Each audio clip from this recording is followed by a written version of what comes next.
Good evening, everyone. We are going to start this meeting. I have it over here as being 6:02. And Curtis, you can go ahead and take roll call. Aldana. Aldana, absent. Del Valle, present. Galdera, absent. Hulls, absent. Kachuk, Present. Kim, Present. online. Lee, present. Minervi, present. Quadri, Present online. online. Robati, Present. Salas, Young, Present online. online. Chair, you have quorum.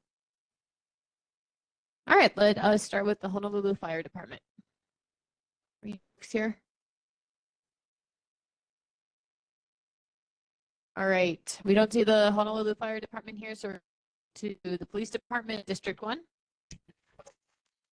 Hello, I am Sergeant Sai. Would you be able to turn your camera on? I did. Hi. Thank you. Can you see me? Okay. I'm Sergeant Sai with District 1. The stats for this month for this area are motor vehicle thefts is at 3. Our burglaries are at 2. Theft cases are at 9. Unlawful entry into any motor vehicles is at 2. Assault cases are at 2. And there's no reports of sex assault, graffiti, or drug cases. And the total calls for service in this area for this month was 400. That's our Thank you very stats. much. Any questions for the Police Department, District 1? You outside? I'm sorry? What was that? You outside? I'm in my vehicle. Are there any questions? Daniela? Can you use the mic? Can you use the mic? Thank you. Thank you. I hope this is the right person to ask the question. Is it possible to have a table that shows which electric bicycle, electric scooter, and more of those one-person transportation mean? A list of them, and where are they supposed to ride?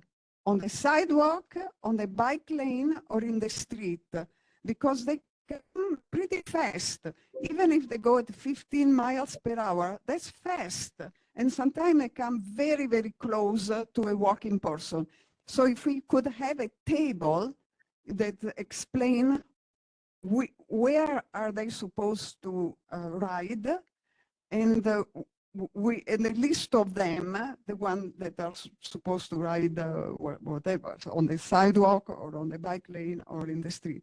Thank you. Mhm.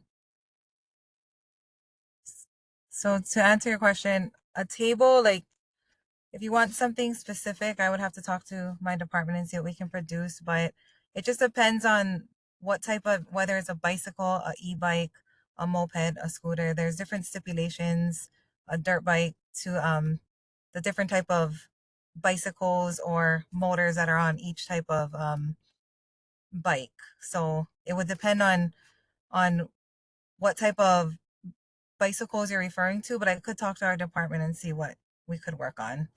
But it'll take a little time because there's different what was that? That's exactly what I would like to have, a table that lists all of these types and where each one of them is allowed lawfully to ride, all of them. Thank you. Okay, I can take that back to our department and see what we can do. Do you have some other questions for District 1? Anyone online? Thank you so much for coming. We appreciate it. No problem. All right, Thank you. District 7. Good evening. Good evening, Lieutenant Thompson. The stats from District 7, we had 9 motor vehicle thefts for the month of April with 4 previously, 5 burglaries with 6 reported previously, 16 thefts compared to 17 the previous month, 5 unauthorized entry to motor vehicles compared to 11 the previous month. Total calls for the service for April month, calls for service for the month of April, 6,334. And I'd like to give the safety tip for driving. This comes from the National Highway Traffic Safety Administration's top 10 safe driving tips for 2025. Number one is buckle up every trip, every time. To ensure children are in the right car seat. Car seats are dependent upon the age and size of the child, and they need to be fitted correctly for it to be safe. Number three, drive sober. Drugs or alcohol do not belong behind the wheel. Please drive sober. Four, pay attention to the road. Distracted driving is a big problem for accidents on the road. So the cell phones, the radio, so forth, please pay attention. Obey speed limits. Six, never drive drowsy. It could be just as bad as driving under the influence. Share the road responsibly. Pay attention to other drivers. Pay attention to flashing lights on the road. Number nine, talk to teen drivers, educate them about the dangers and safety needed to drive safely. And 10, check for recalls on your vehicle. Make sure the vehicles are maintained and in a proper driving order. And I'll answer any questions you may have. Thank you very much. Are there any board questions? I don't know if there's anyone online. Chris, you have one? Or Paul, go ahead. Okay. Mic on? The policeman leave? No, I think that the video just got changed. Oh, okay. The question I had was, I thought we talked, it's right here. I thought we talked about the e-bikes, the mopeds with the loud exhausts, cars with loud music. I live on Baratania and Puno. It's gotten worse. E-bikes on the street, they don't have any regard for anybody else. It's gotten really bad. You know, I'm from New York. I drive like a maniac as it is, but those guys are just, it's out of hand. And it seems like, this is not a rap on you guys, but it seems like all you guys drop the windows up, and it doesn't seem like you can hear and things like that with the bad or the loud motor or bad engines and exhaust. I think if your windows were down, you'd pinch a whole lot more people. Maybe that would help, but just an observation. Okay. Did you have a I know question? Do you have a particular question you wanted to ask him? Okay. All right. Daryl, go ahead. Yeah, I was wondering about those that don't stop at a stop sign, or they run the stop sign, and what can we do about? Do we take maybe their license plate or something? Or a couple of times, almost got hit by someone when I was trying to cross a crosswalk by the stop sign. Is this happening at a particular area commonly? Yes, commonly by on Hihiwai, by Iolani School, by Alawai School, on Hihiwai turning to Coming out of University the park? Avenue. University Avenue, going up University Avenue, that stop sign right on the corner. And also sometimes by University Avenue and Kapilani, the light, the traffic light. Some people, if they don't stop for the pedestrians, they turn when they're turning right, they just ignore the pedestrian and just run the light to turn right. Do we take maybe the license plate or something, or? Yeah, the traffic violation would have to be witnessed by an officer. Yeah. I mean, we could counsel them with just a license plate, but without the observations, if they deny it, there's not much enforcement or anything we can do with that. What about taking we a do have, video camera, from your phone? No. if it's clear, but we do have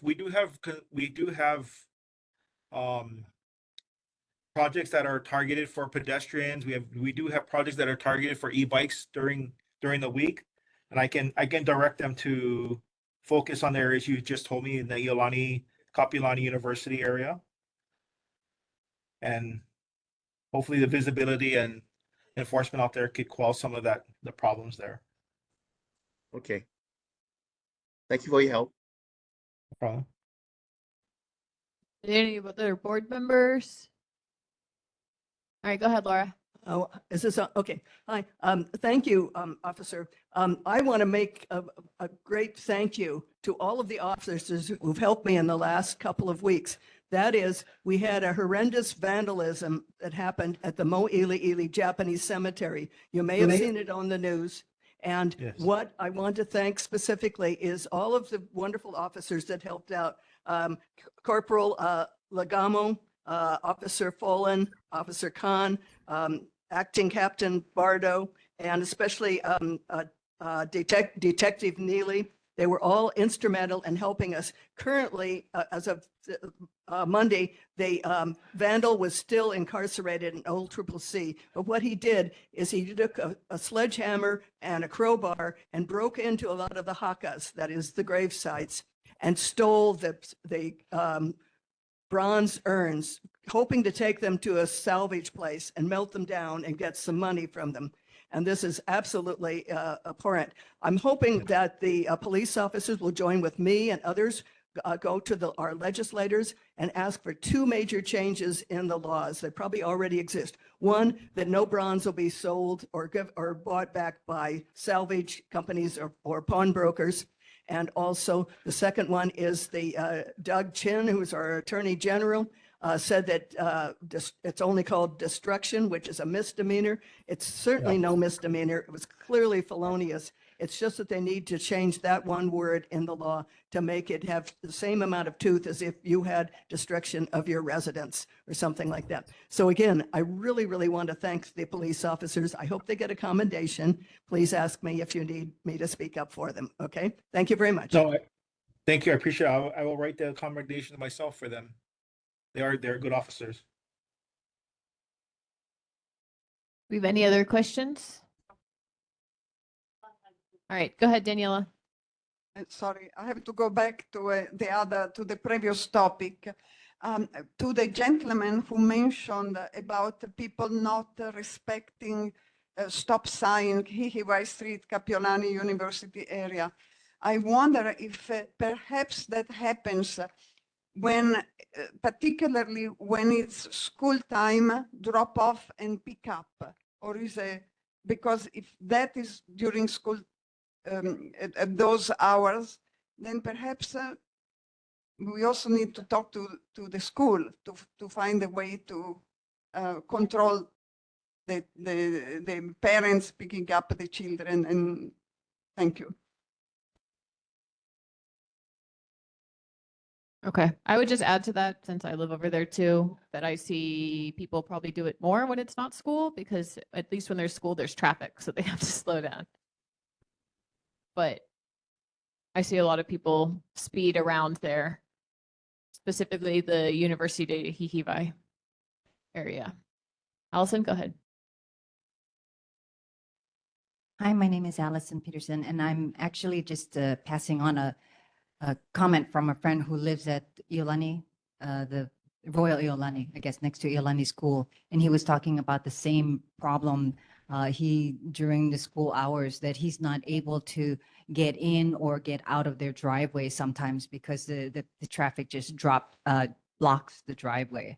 So it's a horrendous problem over there during school pickup and drop off times. Thank you.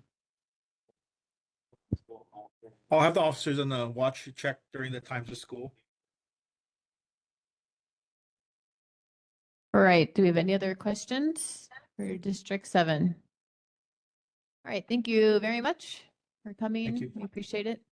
And let's go to Board of Water Supply. Hi, good evening. I'm Stephen Nordstrom from the Board of Water Supply. Just want to remind you that for our monthly report for May, there were no main breaks in the McCully Neighborhood Board District. And our general announcement is summer water conservation tips. As you know, it's going to get warmer. Summer's just around the corner. So we want, of course, push water conservation, which you should be doing year round. Some easy tips to conserve water this summer is watering your plant early in the morning watering it in the mid-afternoon, it just gets evaporated, wasting water. Take shorter showers. Always check for toilet leaks. Usually the flapper, excuse me, becomes faulty. So it's always good to check it every couple of years to make sure it's not worn down. Don't let the faucet run and run. And don't forget the Board of Water Supply has a very robust rebates on water efficient appliances and systems. And so those are your tips to be water conscious this summer. Great. Any questions for Board of Water Supply? Anyone? All right. Thank you, Stephen. Yeah, no problem. Thank We you. appreciate it.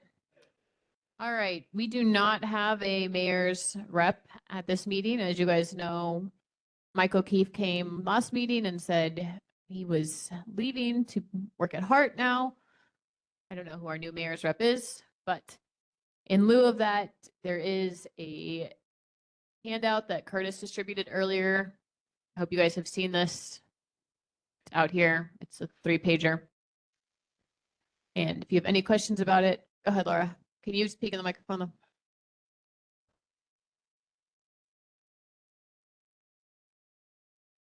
though? Can we make our comments known now to the person who will be the mayor's rep so he can proceed on them and come back the next time? I have the real question, and some people brought it up to the police, but it's really to DOT and DTS. Those are the two transportation things. Namely, we are going to have horrendously terrible problems with that Kuile place. First of all, we're going to have permitted parking on all of our streets that residents only will be able to park there with stickers. That has to be, because otherwise you will just have an overrun of those people on that and who knows, construction vehicles and everything else. And the second thing is the Iolani School has to be made to known, even though I've called them up, that they need to have a staging area for their parents, like Kamehameha Schools does, namely this place where the parents drop off the kids and then buses pick them and take them to the school. That has to be done. It's because we constantly have terrific problems with the parents that clog the streets. Not only do they run through the stop signs, which they do all the time also, but those would be the main things that they have to move now with the traffic, have people in the community talk to the people at DTS and DOT so that they get it right, not this I'll study it for 6 months kind of thing. We know what's wrong. We know how to fix it. And we know that there does not have to be this horrendous traffic problem and jam up that's there. So I hope they're going to listen to this. The new mayor's rep, good luck. We'll see you next time. Thank you. Does anyone have other questions for the mayor's rep, as if whomever Mike was here? No one? Go ahead. My name is Stephanie, and my concern is regarding the homeless situation on Hau'oli and Kapiolani. There's been a reoccurring problem with encampments right there, and I think I've been calling, or not calling, but emailing the mayor's office and also the governor's office. Every time it pops up, and it takes months to get them to move them along, and HPD can't do anything about it because they're not blocking the sidewalk, but their trash is everywhere, and I have to call bulk pickup to get them to pick up the trash, and just have shopping carts everywhere. So if the mayor's rep or the mayor's office could please find a solution. I've also asked that they, I don't know, get them into drug treatment programs, or I don't know the reason why they're set on staying in that particular area since 2022. But I've asked for just multiple people to put their heads together, even the homeless services department, to find a solution, and they just haven't been able to do so. You want to the council member will be up after this, so if you'd like to share it there. Who else has something for the mayor's rep? Anyone? Okay, all right. We are going to move on to Councilmember Nishimoto.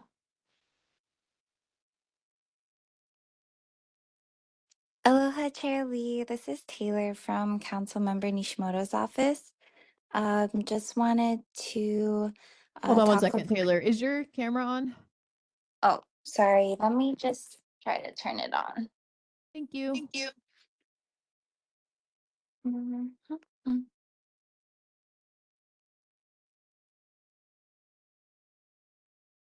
Yeah, it's Taylor from Councilmember Nishimoto's office. We didn't have too much follow-up from the last meeting. We have gotten some risers processed through various avenues. The most recent thing that got processed was there was a cleanup at Makiki Stream. So it's that stream fronting Jack in the Box that is a pretty problematic area in our district. So they did their stream cleanup. I have noted that there are some residual, trash from homeless encampments there, but they did conduct a Makiki stream cleanup, which is, in the right direction. And we're hoping to get more stream cleanups in our district. And so we're trying to work with DFM to help process that. Another thing that HPD really helped with recently was they did a whole bunch of citations in front of Hale Mehana, where there's a problem with mopeds on the sidewalk there. I think they did about 40 citations and they actually towed like 7 mopeds because pedestrians in the area were concerned about that. But otherwise, I was trying to take down the information about the previous speaker. But if they don't mind telling me exactly where the area is, that would be really helpful. Thank you, Taylor. I just wanted to, I think our conversation with Department of Facility Management happened in between last meeting and this meeting. And I just wanted to update you guys with that. So Taylor had mentioned that there is this intersection on Kalakala and King Street where the Jack in the Box is, which is right next to where she was talking about, where Makiki Stream is. And I'm not sure if you guys have spent time over there, but there's a lot of cement. And then there's an area where the stream is, and then there's the bus stop. And it's not the most attractive or welcoming area whatsoever. So as one of the things that had come up with going on these walks with Betsy, who has been a big cheerleader for keeping this area clean and tidied up, we'd gotten in touch with Department of Facilities Management. Taylor had connected them with me, and we talked about doing a possible beautification community event. And the challenge with that is that, I guess, one, there's not an ability to have water to irrigate any type of like long-term landscaping, which would obviously make that area look a lot nicer. Another challenge that we have too is that I guess the DFM vehicles, when they come over there, they want to have a place to park. And so part of the reason there's so much concrete is because they want to park there. I was personally, but you guys can come talk to me later or raise it here, skeptical of doing something where we were just cleaning up trash, because also DFM said that they didn't want any volunteers to go in the stream, which I understand that they would not want that, but also using the council members' resources plus community resources to try to pull people out just to pick up litter did not necessarily seem like the best use of resources, right? Like I kind of want to turn over a new page if we can really do something there. So if you have ideas about what we could do, if you think that was a bad decision, I'm happy to talk about that afterward, but wanted to give you an update there because that had been a result of some of these walks that we had done and Councilmember Nishimoto's office connecting Department of Facilities Management with me. So that's where we are with those things. Laura, did you have a question about Yeah. this? Taylor, did you want to add something? Oh no, with that area specifically, it does seem like it would be a little difficult to conduct like a beautification project just because anything they implement there, they want to have someone maintaining it. So say we added grass to the area, who's going to maintain that? It's hard to say. So if we wanted to do a beautification project, it would probably be something that falls under DPR. So if there's a community in our district, we're happy to try to, help facilitate like an adopt a park or cleanup. We recently did a cleanup with Marino School at Makiki District Park. So like community groups coming in and kind of cleaning up trash. So we're trying to, if it's a beautification type of project, it needs to be something that can continue to be implemented by some city resource. All right. Okay. I- Do you have something really directly related to this? Yeah, yes, exactly. I also was on that walk and I also drove by just the other day and loads of shopping carts and other things have returned around there. Two suggestions that Betsy had. One is it does need a chain link fence that extends up higher so they can't push their stuff down into the stream. Second of all, and this is what Council Member Nishimura can do, is put out an ordinance that says any shopping center must have brakes on their shopping carts. That means they cannot go beyond the property line. Some of them do have them already. They're losing hundreds of dollars with their shopping carts that leave all the time. But if they just would spend that money to put it on there, we would see far fewer ways in which the people that are unhoused are able to transport their things around. That would be one of the suggestions. Very easy to do, I hope. Thank you. Okay. All right. Are there other residents that want to talk to? Go ahead, Danielle. Talking about debris, whether it's the result of houseless debris or other, under the bridge that on Date Street, the bridge on that stream, there is plenty of debris. And the water is very shallow there. And that's another subject we will talk about. But that debris is really is not allowing the water to flow the way it should flow in the canal. Thank you. Did you catch that, Taylor? In that specific canal, Yes. like the Makiki stream, Yeah. fronting Jack in the Box area. No, on Date Street. What stream is that? Oh, Dage. The Manoa Which- stream on Date Street by Iolani. Okay. It's like where there's a trail and a pathway. It's across the street from Kaimuki High School. Oh, yes. Yeah, on it. Honestly, we've been requesting a stream cleanup in that area for most of the streams actually within our district. But they have yet to publish a schedule, including our district.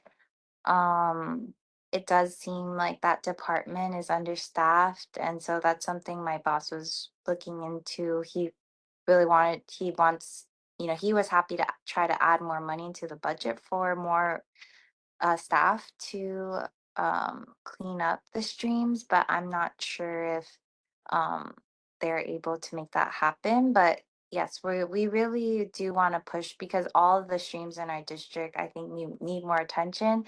It's very overgrown, which That's right. allows homeless encampments to hide inside as well. All right. So I think Daryl has a question. Yeah, that's the one I'm concerned about, the one called Alanaio stream by Houston Street. They call it a duck pond or the Houston ditch, they called it before. Yeah. It's overgrown with mangrove and it's really bad. If there's a big flood, it's gonna flood all over the whole neighborhood, just like similar to the Makiki stream incident several years ago, so and even the one that Danielle was talking about, there's a lot of overgrown mangrove that by the back of Iolani School, the Alawai dog park, that stream, the Manoa stream coming down. Yeah, it's getting overgrown too, and before in the past, there were homeless people that live inside the mangrove, making, tree houses and stuff in there. And so, just going to be trying to be more, I guess, safety wise in regards to just the stream cleanups that needs to be 20 done. seconds. Yeah. Okay. Thank you. Okay. Thanks, Daryl. All right, we have some folks in person. Allison and then Stephanie, you want to go again? Just a suggestion for the beautification at that corner of King and Kalakaua. I briefly consulted with our Board of Water Supply rep, and we thought that maybe a xeriscape type of garden or landscaping might work, because it seems that water is being able to irrigate or something like that is a problem, as long as the maintenance of the garden is not a problem, that might work. So are you saying you spoke with someone from BWS who agreed to maintain the pond? No, it's just a brief conversation right here. Oh. Just as far as whether the plants would survive without having regular irrigation. Oh, okay. Well, I mean, you know, Morgan is leading this, so we're just trying to support her efforts. So if you guys have something, you can share the ideas with her. Okay, Okay, thank you. they'll follow up. All right, go ahead, Stephanie. This is Stephanie from earlier. I believe Taylor, you asked the location Yeah. of the problem area. It's Hau'oli and Kapiolani, like right on that bridge. This Okay. right before you get to the parking lot on that corner. Yeah, that area has, like you said, it's been that way for a while. We did, and it's a process where they clean up and then they return. So, but I'll put in another request to try to address this area, Mhm. and a request for services as well. Okay. Like, so that, because hoping to get more long-term solutions versus just kicking them out for Mhm. a day and then they return the next day, which is very frustrating for Mm. residents. Yes. Oh, and also for the beautification, I don't know if we want to consider, since it's mostly concrete in that area, we don't have much wall space there, but maybe if we want to consider a mural or figure out some type of alternative to make it beautiful without greenery. So I don't know if like repainting or something like that, or some type of art project might be more appropriate. Okay, I don't really know how much wall space is in that area, but I mean, you can, yeah, bring that up with Morgan and she can look into it and we You can look send me into it pictures. together. I know what you're talking about. Is there a particular city department or fund that does murals, or that you can ask to make a mural somewhere? No, but we'd have to probably look around for resources, or you might have to partner with a nonprofit. All right, thank you. Betsy? But yeah, maybe find a specific area. Hi, sorry I'm a few minutes late, and I just caught the last end of Laura talking about the wheels, the lock wheels, and that's super important. But also, Taylor, thanks a lot for you and Representative Nishimoto's efforts in cleaning up the stream a couple of days ago, the 24th, I think. But as you said, unfortunately, there's already the homeless, the people who are getting back. One of the things that that I discussed, maybe just informally, was, is there a possibility to have a fence, a really high fence all along the McKee stream right by King and Kalakaua? And the reason I think a fence would be good is that, we're seeing continuously shopping carts being pushed over. And the last time I passed by, I saw this like two large bed sheets that were like sprawled in the stream, and still some furniture. And the last time I checked, there was this man with like 9 shopping carts. I kid you not, 9 shopping carts. And I called HPD on them. So, there's a likelihood that there will be continued debris shoved into the stream. So if there's a possibility that maybe you can discuss things with departments of facility management and with Scott about potentially like a potential fence. And, by creating a fence or setting something up, it might prevent you folks from having to spend $25,000 each time to clean out the stream, something like that. So that'd be appreciated for consideration. Thank you. Unfortunately, that would have been something we would have needed to try to add into the budget, because fencing projects typically we would have to allocate funding for that, about like $200,000, which is pretty large sum. It's not a like request that I can just put in. We can request things like cleanups, but fencing would be something that would be a little more of like a funding issue. But maybe if you don't mind, if you can also bring this up with us early next year, because we actually are just finalizing the budget right now. So I'm not sure if we can, I don't think we can add it at this point in time. But like we have put in requests for specific areas within our district that fencing stuff, things like that. So if you don't mind bringing this up with me next year, I think that it's a really good idea, Betsy, I think.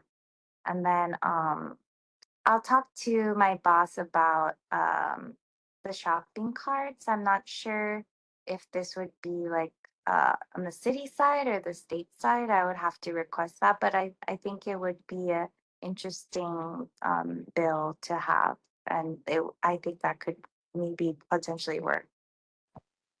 Okay, we're gonna do Daryl, then Daniela, then Allison, then Joanne. So go ahead, Daryl. No, no, Sorry, Daryl. I'm sorry. I supposed to not raise my hand. Sorry. That's okay. Okay, Daniela. To summarize a little bit of this important issue of debris and dumping, is there a plan to regularly doing a cleanup of the streams? Is there a plan and how often this plan would carry out this job of removing the debris? Thank you. This is something my boss has brought up directly with DFM. From what we've learned, my boss wanted to include more money in the budget in order for them to conduct more stream cleanups, like you mentioned, and to have a regular schedule, because that's an issue we're seeing all across our district. All the streams they're overgrown and they're not regularly maintained. But unfortunately, at this point in time, they did. It's looked like they reject the request for a bigger budget.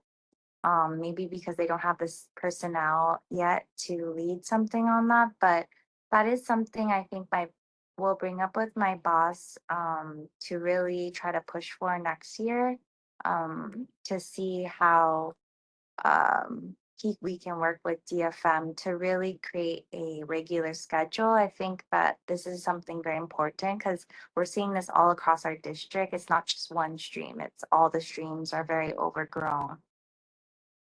Taylor, I have a request for you. Could you and I work together to get DFM to come to an upcoming neighborhood board meeting? Okay, I think we would like that as well. Okay, we can follow up on that email. Go ahead, Allison.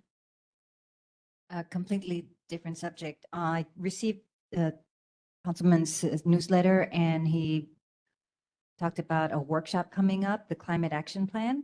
And I was Yes. wondering if that was a high level type of workshop, like it's community organizers, or you have to be a specialized, person in the environment or sustainability or anything like that, or can it be just an ordinary community member can participate? That workshop, I believe that should be for ordinary community members, because we typically try to share info that's accessible to just everyone. We want, let me just double check with you, but I'm pretty sure that that's for everyone. Do you mind if I grab your phone number or email to follow up with you? Do I just tell her right now? Yeah, if you don't mind, sorry. Or you want to go? Why don't you go over to Curtis and give it to him for the chat? Okay, thank you. Okay. All right, go ahead, Joanne. Okay, Taylor, this is the question to you directly. How long does it take to follow up? I've been leaving you so many messages, so many phone calls, emails. That's number one. Answer that. Number two is, why aren't we making the homeless accountable for their mess? I see them messing up everywhere. Why do we have to constantly clean up what mess they're making? Why don't you teach them how to clean up their own mess? Because if you don't teach them, they're going to keep doing the same thing over and over. I mean, I see people just dumping things. 30 seconds. We're supposed to just let them do that. And then third, I want you to answer the question. I mean, this was, I think, Betsy, about the fences. In this neighborhood, I think I'm tired of fences. We have fences around our library. And I think that has to stop because we look like we're fenced in. We're not the criminals. And I don't think our facilities should be fenced up. It looks horrible. So answer those 3 questions.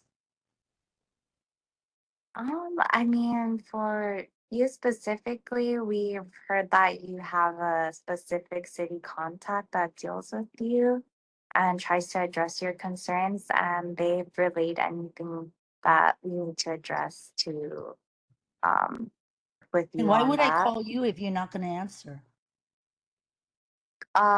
No, I think you have a city contact that you're working with, and they've relayed any information to us directly. Then why do I need a council person then? Joanne, just remember to Aren't keep you- decorum. Aren't you the representative?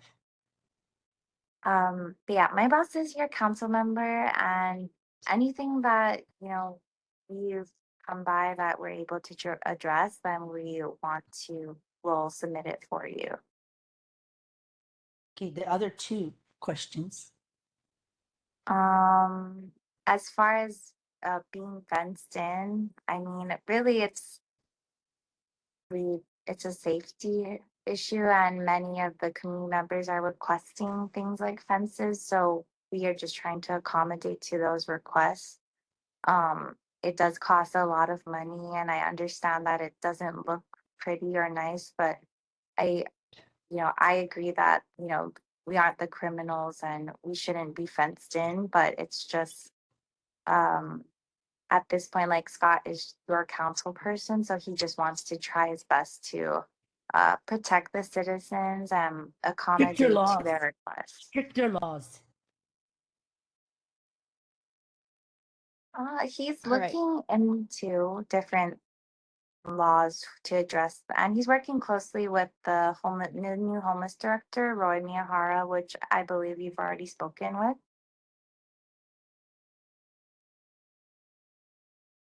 Yes. Okay. All right. We're going to move on from here. Thank you, Taylor, for taking all of our questions. Thank you. We're going to move on to board business. We have a number of things under board business. I wanted to just address one thing before we get into it.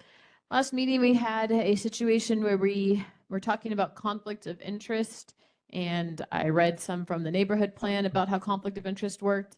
And then I left the meeting and I felt even more confused about conflict of interest is. So I ended up calling Lloyd, who is the leader of the neighborhood board commission, to get some clarity. Not sure how much clarity I got, but one thing I talked about with him is that if you have a job or a board affiliation or a way that you're getting employment, a family connection, something that is relevant and that may affect how you decide to vote on something or weigh in on something, just please do us the courtesy of announcing that before you give comments. So I'm not going to tell anyone that they cannot participate in something, but I also think that it's on everyone to be honest about where they're coming from when you're a board member. And so if you can just give that disclaimer up front, that would be really helpful in making sure that we're all very transparent with each other. So we have a bunch of things on board business. We're going to start by this filling of a vacant at-large board seat. I think we have someone here who's interested.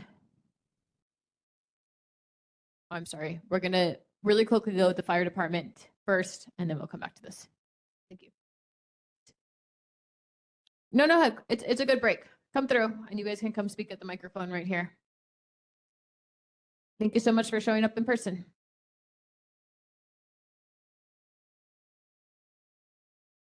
Aloha, my name is Ocean Ka'awili. I'm the captain in the 29 First Watch. I want to have one of my top shelf firefighters read your monthly neighborhood board report. I'm sorry, I misspoke. One of my firefighters who can reach the top shelf. That's what I mean.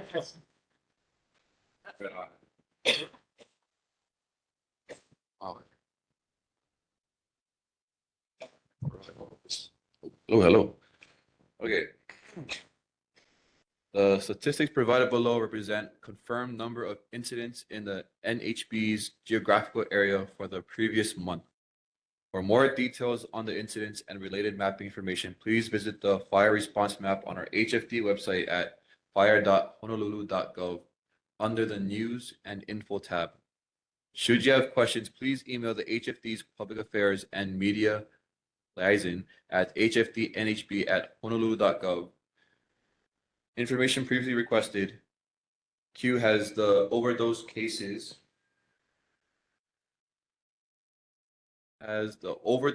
increased or decreased from last year? Answer. For the McCully, Mōʻiliʻili NHB district, there were 3 cases in 2024 and 2 cases so far in 2025. 2. Incident statistics for April 2025. A. Fires. Structure fires, 0. Wildland brush, 0. Nuisance, 2. Cooking, 0. And activated alarms, no fire, 7. B. Emergencies. Medical, 113. Motor vehicle collision with pedestrian, 2. Motor vehicle crash collision, 9. Mountain rescues, 0. Ocean rescues, 0. Hazardous materials incidents, 1. Nuisance fires include rubbish fires outside a structure or vehicle. 3. Fire safety tips and announcements. Fire safety tip. May 2025 safety tips. Home fire sprinklers. Fire sprinklers serve as the first line of defense against fires and often extinguish the fire before the fire department arrives. For more information, visit homefiresprinkler.org. Fire spreads quickly. A fire can turn deadly in under 2 minutes. Synthetic materials burn quickly and release deadly poisonous smoke. High-risk individuals in home fires include small children, elderly adults, those with disabilities, and pets. Fire sprinklers protect your home and family and activate automatically to control the fire, thereby giving everyone a chance to escape. The best protection is having working smoke alarms, fire sprinklers, and a practiced fire escape plan. Information about Honolulu's ordinances relating to fire safety is available at fire.honolulu.gov. That's all. Thank you so much for coming in person. Does anyone have any questions on the board? Okay, we'll take some new resident questions in a second. I just wanted to ask if you guys could comment about the Civil Beat article that came out last week about merging the paramedics and fire department and what the pros and cons are from your guys' standpoint. That we did see that article. I think pretty much the whole department is aware of that. For us, we're not privy to what upstairs is doing right now. So it's all discussions in the work from before. I think it's something that's they're revisiting from a number of years ago. I was wondering if you have any knowledge on how other states run their fire departments, or at least maybe major cities. It seems like the majority of your calls are medical calls. Is that kind of the standard for all fire departments across the country, or is that something a little more unique to Honolulu? Oh, no. You're absolutely right about that. So you're definitely correct with that. The pendulum has swung a lot because of, technology today. So you're absolutely right. The number of medical responses that the department makes far overshadows a lot of the fires that we do respond to. To go back to your question about how other departments across the nation do it, there are a number of departments that all follow the emergency services fall under the same umbrella, and it's a branch of the fire service. On the Big Island, part of the emergency services do fall under the fire department. At the same time, they do have private medical services like AMR. On the island of Maui, they have AMR, who is the primary ambulance service or emergency services on Maui. But as the fire department, we do supplement a lot of those responses because there's more of us available than there are ambulance units. That's why we do respond to a lot of those medicals.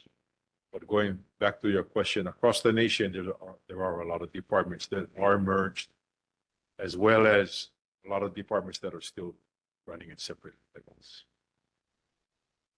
Thank you. Do we have any other board questions? Okay, we have the resident question. Are you able to come to the mic, please? Sorry, we can't hear you. Okay. I'll repeat your question.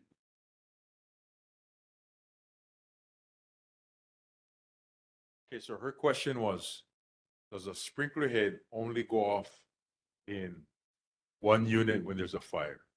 So that's a good question. The sprinkler heads just comes from a piece of pipe, comes from the ceiling.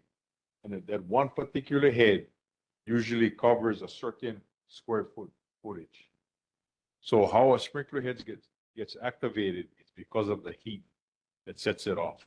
So you're correct in assuming that an apartment has a fire in it, or even a bedroom has a fire in it.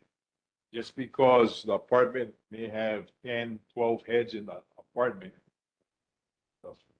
the heat from the fire doesn't reach that sprinkler head, it won't go off. So it could be just in that unit, it could be just in a particular bedroom. Okay. Joanne. Just a fast question. I wanted to know what percentage of your calls and with the EMS are for homeless issues? What was that question? What percentage of our calls, medical calls are Mhm. what? For homeless issues, I don't know that number offhand, but you but a can. large percentage? I cannot tell you the percentage number because we do respond to a lot of medical issues, and if you wanted that particular number, you can probably find it on our website or going through the emergency medical services. They can probably give you that number. Okay. All right, Dale. Thank you. So I just had a question in relation to that Civil Beat article. What would kind of be the difference if the emergency services were combined in relation to the fire department? Would be the difference? I cannot answer that question because of a lot of other data that needs to be looked into. Okay, thank you. All right, do we have any other questions for the fire department? All right, thank you guys for coming in. Have a good night. I still had a question. Joanne, Joanne, you didn't finish your question? You have another question?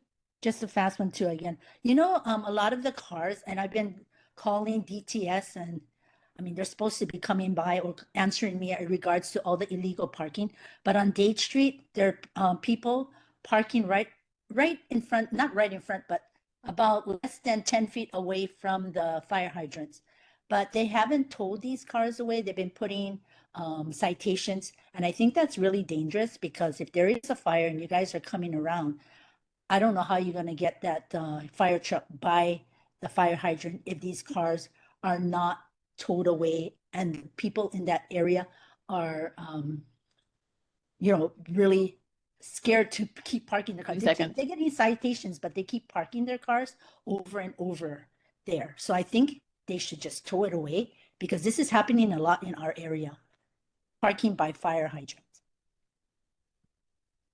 Okay, did you have a question? So could you maybe call the police and ask them to tow the cars away because you guys are going to have a hard time coming to help the neighborhood if there is a fire because the cars are parked by the fire hydrant. Yeah, and you know what? Thank you for your concern about that. At times when we do see violations that do occur like that, we do have HPD, look into it. And you're right, as far as citing the vehicles and whatnot. Yeah, they'll get a citation. As far as the towing, we don't control that. HPD or like you said, DTS does.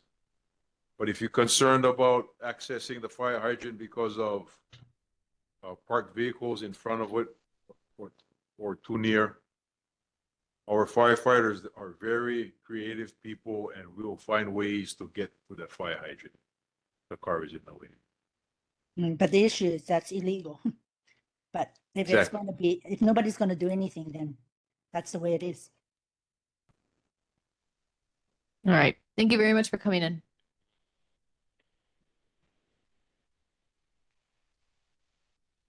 All right, we'll go back to the filling of the vacant at-large board seats. If you are interested in that seat, could you come forward at this time?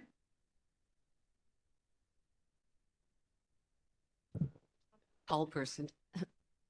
Aloha, good evening. My name is Susan Pope, and full disclosure, I'm also the president of the Alawai Community Garden Association along the Alawai Canal. Susan, can you hold on one second? So the way this is going to vote is Susan can say a little bit more about herself, and then for her to say even more, we need a nomination and we need a second, and then we can ask, okay, I'm sorry, no second needed.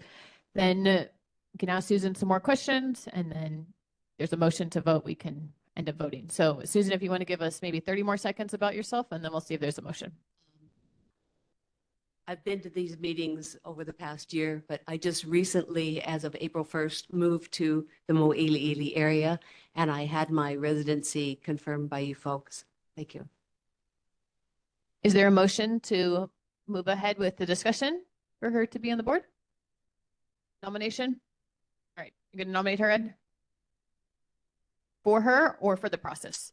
We're not going to ask her any questions until there's a motion to nominate. Is there anyone who's nominate? You're nominating? Can you say in the microphone? Thank you. Yes, I would like to nominate, have a motion to nominate Susan Pope to the Great. board. Thank you, Daniela. Okay, who has questions for Susan? I think Edward has the first one. Can you speak in the microphone, please? Susan, why? Why do you want to be? Thank you. I started coming to these meetings about a year ago because of the things that the city was potentially planning for the Alawai Canal, the bridge.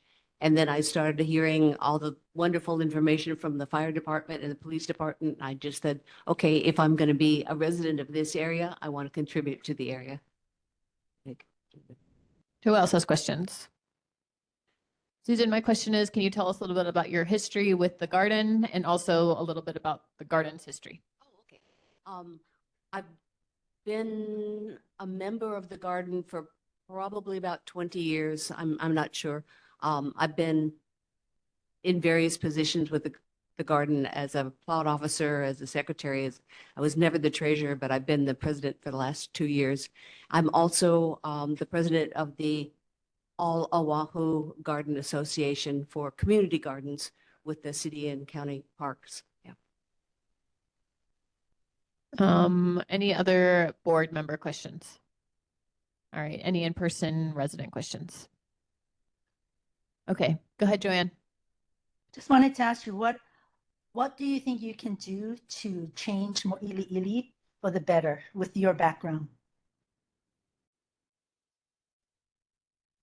What kind of initiative could you take to better this community? Because it needs a lot of improvement. I think that later on in this meeting, you will be hearing a proposal for a questionnaire for some of the residents of the community.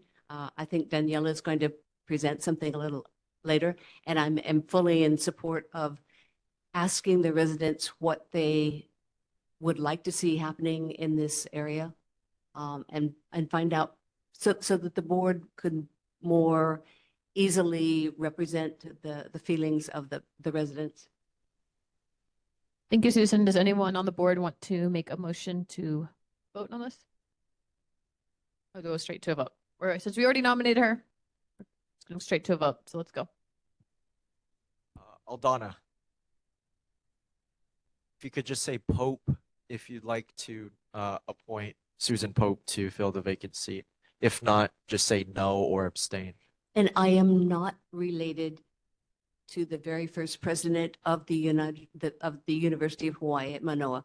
He was also a pope, but different family. Devaye. Milton. Oh, he left. Okay. Caldera. Absent. Hulls. Pope. Okay. Kachuk. Abstain. Abstain. Kim. Pope. Pope. Lee. Pope. Minerbi, Pope, Quadri, Yes, Hope. Pope, Robati, Pope, Salas, Pope, Young, Pope, yes. Pope, on a vote of 8 for Pope and 1 abstention. Susan Pope has been appointed to the board. Thank you. Quick oath of office, and you can have a seat. Great. We'll continue right Congratulations. after she is sworn in. Congratulations. That's right now.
All right, we are going to move now to the approval of written summary for the video record. Curtis, does anyone have any corrections they would like to make? Laura and Edward, can you guys continue your conversation later? Thank you. All right, we're going to move ahead with approving this. Okay, we now have a presentation from online. It is from PBR. They're going to talk about the bus route changes. Under consideration. I'll turn it Hello. over to you guys. Oh. Hello. Hi, this is Eric Grover from the City and County of Honolulu Department of Transportation Services. I'm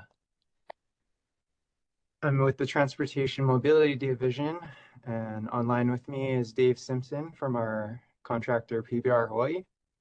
Dave will be presenting a proposal for the bus route changes for your consideration. So Dave, go ahead and take it away. Sure, great.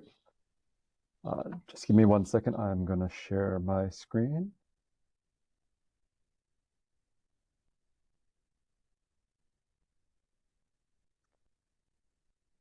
Aloha to the board and to the community members. My name is Dave Simpson. I'm with PBR Hawaii.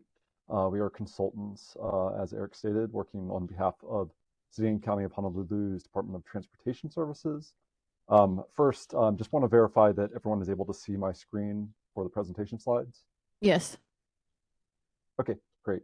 The purpose of this presentation is to share proposed changes to bus routes that are under consideration by DTS. DTS and their consultants are seeking community input before making any changes to bus routes. This is one of 14 neighborhood boards we are visiting to request feedback. The purpose for considering bus route changes is to integrate the bus routes with the Skyline. The next phase of Skyline will be opening this fall, and it connects people to employment centers. So now is the time to consider how to make the network the most efficient that it can be for riders. In this presentation, I will share information about the next series of stations to be opened, the bus routes that are under consideration for adjustments, timing, and provide an email address for any of your comments.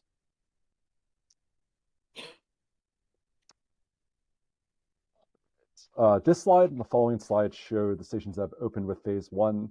As many of you are already aware, and the next phase of openings will be in October, on October 1st. So here you can see the first phase extending from East Kapolei to Aloha Stadium. Phase 2, as you can see, will now extend to Middle Street. And this will connect more people to employment centers.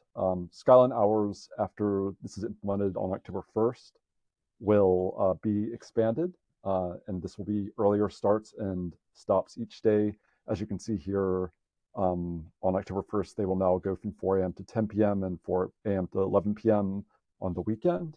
The bus is making changes to accommodate the rail extension, and bus hours are increasing to improve services to riders. So the overall bus hours will actually increase with these proposed changes by approximately 3%. Oh, I apologize.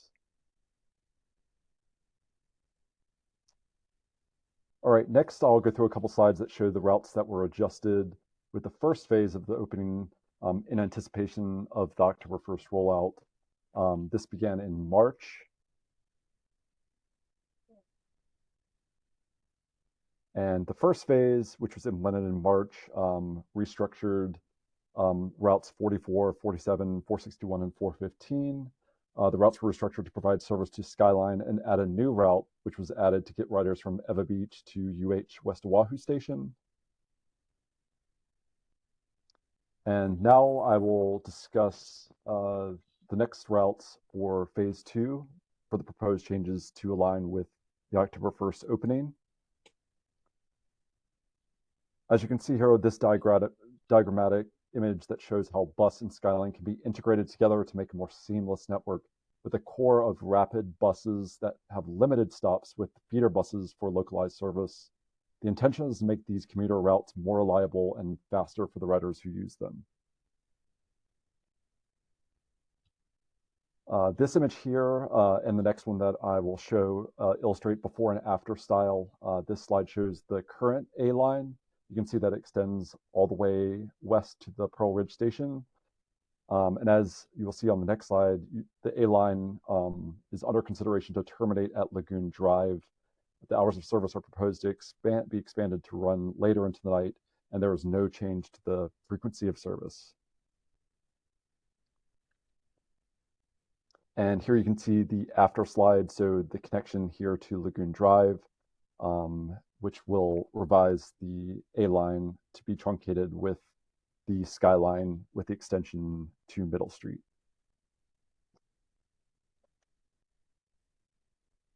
On this slide and the following one, we'll show how the new W line is being proposed to be added to replace Route 20. First, you will see the dashed line here, which represents the current existing Route 20, and you'll see how it is redundant to the extension of Skyline. The new W line is proposed to connect with Skyline at the airport station. You will see in the written text that the hours of service are expanding to add earlier mornings, but will still be running late into the night to serve people who work in Waikiki. There will also be greater frequency of service, giving riders more flexibility in planning their commutes and with fewer stops along the route. This slide shows a bit more detail on the W line as it is proposed. It will make a slightly different loop near the airport and follow Nimitz Highway down through downtown Honolulu, rather than passing through the downtown core. So you can see that here on the right in more detail around downtown Honolulu. This next slide shows a new route that is being proposed to run from Ma'apunapuna to UH Manoa during the weekdays. This will allow anyone to catch Skyline and then hop onto a limited stop route along the bus that will get them to campus. The frequency is proposed to be every hour with extra trips during the AM and PM peak hours. Another route we would like feedback on is the proposed Route 331. The next two slides show how Route 303, which serves Joint Base Pearl Harbor Hickam, will be discontinued in favor of a new Route 331. The dashed line here shows the existing Route 303. And you will see here the 303 has redundancy with Skyline, and the new proposed 331 will connect the Skyline at the Makalapa station here with improving run times for riders.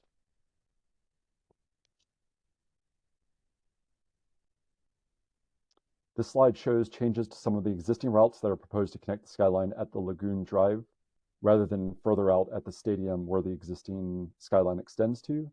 The Wahiawa route, Route 51, will also stop at Pearl Highlands along the route. And this is the final route with proposed changes beginning on October 1st. Route 46 that runs between Kapolei and UH West Oahu is proposed for a surface frequency reduction from every 10 minutes to every 15 minutes. This is reflecting service levels that are being adjusted to meet the existing demand. And finally, DTS is contemplating future changes to the bus routes for phase 3. These changes are not contemplated for October 1st, but we are providing a preview at this time. If you have comments on these ideas, you are welcome to share them. Here you will see a graphic illustrating an overview which will preview this concept where limited stop commuter bus routes feed into the skyline for a more efficient ride. One of these future routes is the proposed C line. The first route we're previewing here, oh, sorry, how the C line that currently runs from Makaha into town could run to the UH West Oahu station, therefore allowing riders to get on the skyline and get out of traffic for the rest of their commute into town. This will cut trip time with fewer stops and keep riders out of traffic. And another route we're considering would be the preview of the E line, which will be adjusted from running to town and instead running a Mauka to Makai service from Wahiwa to Eva Beach and connecting everyone to that route to the skyline. And with that, I will say mahalo. And I've provided here, DTS would like to hear from riders on these proposed changes. You can email the comments or questions to thebus@honolulu.gov. Again, that's thebus@honolulu.gov. Please send your comments no later than July 15th. And thank you for your time. Thank you for coming. And before I open it up for questions, can you just clarify what types of questions people should ask you, knowing that you're not the government or the bus? Correct, yes. We're working with DTS, so we're working alongside them collectively. So any questions, again, as I mentioned, these are proposed changes. So we are considering these changes to sort of integrate with the expansion of the skyline. So any comments on some of the changes to the bus routes for any riders currently, we would accept any feedback or comments on what's being proposed. All right, Paul. In the mic, please. I appreciate your coming here and telling us those things. Is there a paper that you put all that stuff down that we can have? Also, you didn't give us a timetable for those things. When do you think they're going to be done? You haven't said anything about that. Making changes on routes that haven't even been started, to me, it's like we're going to be changing again when they start working. Is that correct, or? These are for October 1st. I think I mentioned those in the slides, but these will be implemented on October 1st of this year. And also the presentation is in the shared Google Drive. Yes, thank you. I was about to say that as well. Okay, then okay. All right. Okay. I can, Edward?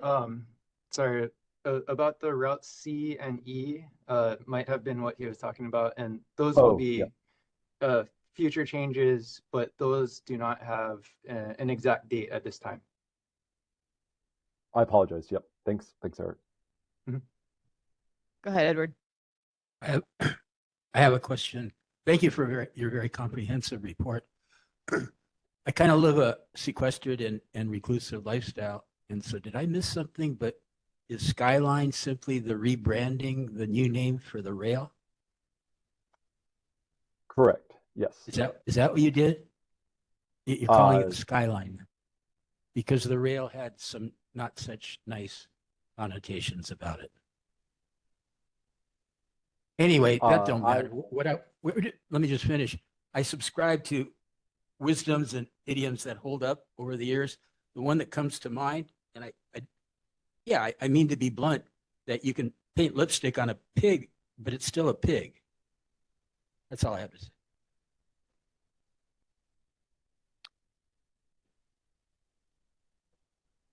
Okay, Milton? All right. I know you mentioned Skyline and the bus changing all the stuff. However, it was brought to my attention before that on the Skyline, there was some issues whenever you buy the ticket to get in, that you don't get change. I don't know if that will be able to affect now with the changes that you guys are doing, and now fix the problem, unless it was already fixed. Sure. I mean, this is not related to the fare. This is about the bus route changes. So this isn't, but Eric, I don't know if you have any thoughts on that. I don't have an answer for that one, but we can look into answers about the ticket vending machines at the stations. Is that what you're inquiring about? Yes, that's correct. Okay. Yeah, we can take that back and we can get answers directly to you. But yeah, we don't represent the stations per se. This is more for the bus routes. We're wondering if you could, yeah, thank you for stop sharing the screen. Sure. I just had a question. When you take Skyline, one of the wonderful things about the cars is all the luggage and bike space that they offer. And I didn't know if the bus would be changing its policies around luggage. I know that I've had friends who have tried to take it from or to the airport before and have been told they're not allowed to bring luggage on the bus. So I didn't know what might be changed in that way.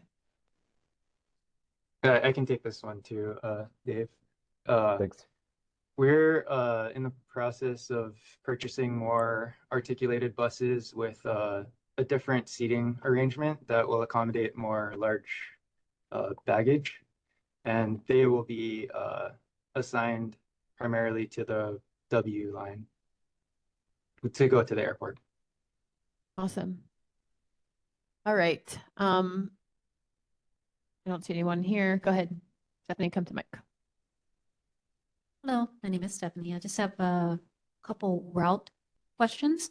So the A, what will be the last stop going leeward for the A in the new one that's going to start on 10-1? Sure. I will share my screen again if that's okay. Go ahead. It's just kind of small for us because it's kind of far away. Yeah. And then I just wanted to confirm the 20 will be discontinued after 10-1.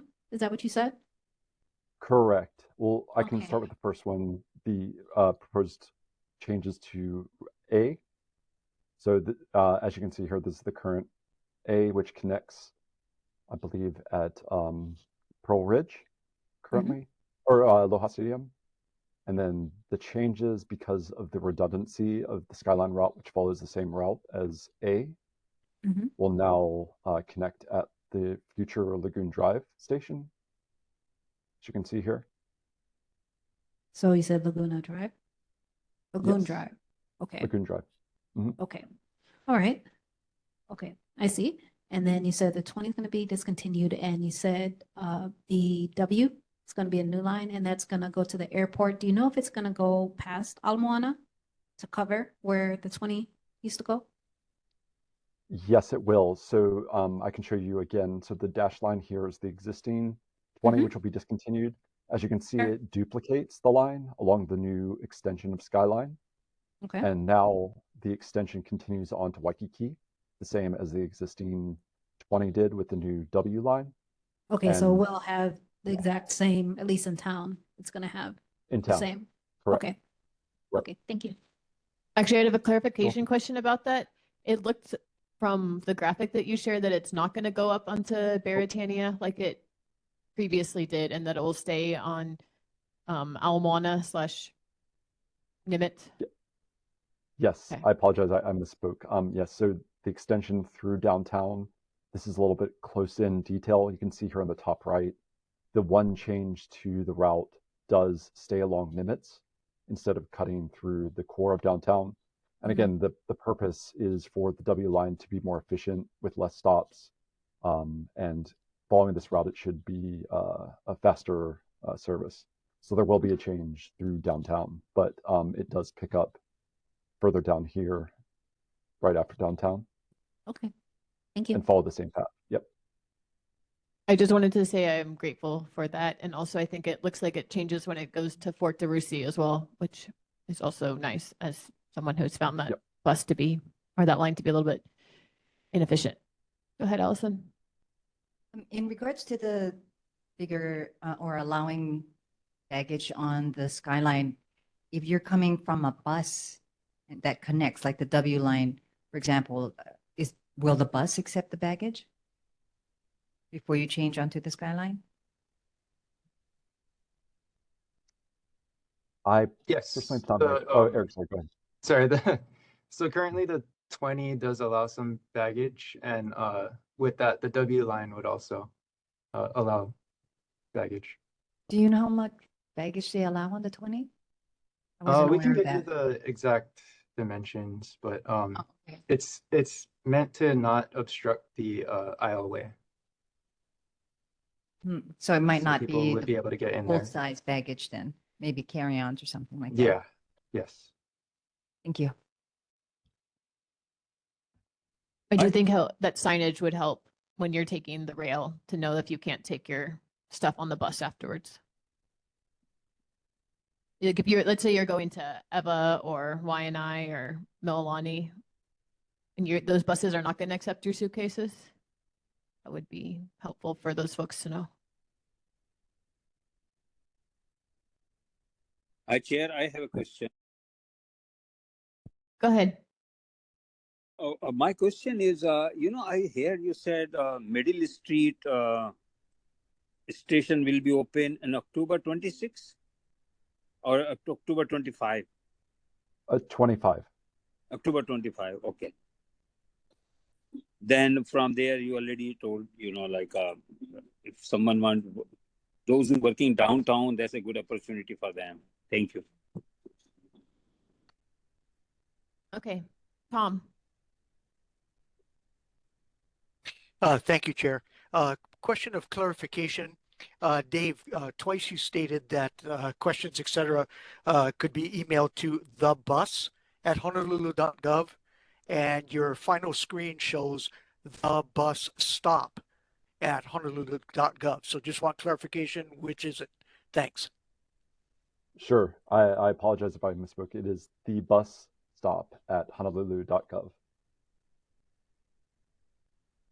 Thank you, Tom. All right, Dale. Thank you. I just had a question. Would these changes result in any bus pass or bus fare increases? The changes won't coincide necessarily with any fare increases. So it'll just be the same. With a Holo card, you'd be able to ride bus or rail. And you have the same transfers of 2.5 hours after your first tap. And that's with Holo card. Okay, so any fare increases would be unrelated to this plan. Yeah, that's correct. Thank you. Joanne. I have three fast questions. First one, do you think this rail system has been a success? Because I don't see anybody riding it. Secondly, did you have the JR apply for the bid to build this rail as well? And thirdly, did you ever consider underground subway? Because I think the rail, it really takes away from the scenery of Oahu. To me, it's kind of ugly. And lastly, could you do me a favor? You with DTS, right? So you know John Nucci and Aaron Ridobles, right? Do you know them? Yeah, I Eric do. is. They're good. I'm with could you- DTS. I do know them. Yes. Yeah, can you personally, this is just a personal question, can you have them respond to my, they were supposed to do some investigation on my street and I haven't heard back 10 from them. seconds, over a Joanne. month. So could you have them give me a call back? And then if you They can don't- answer the questions I asked.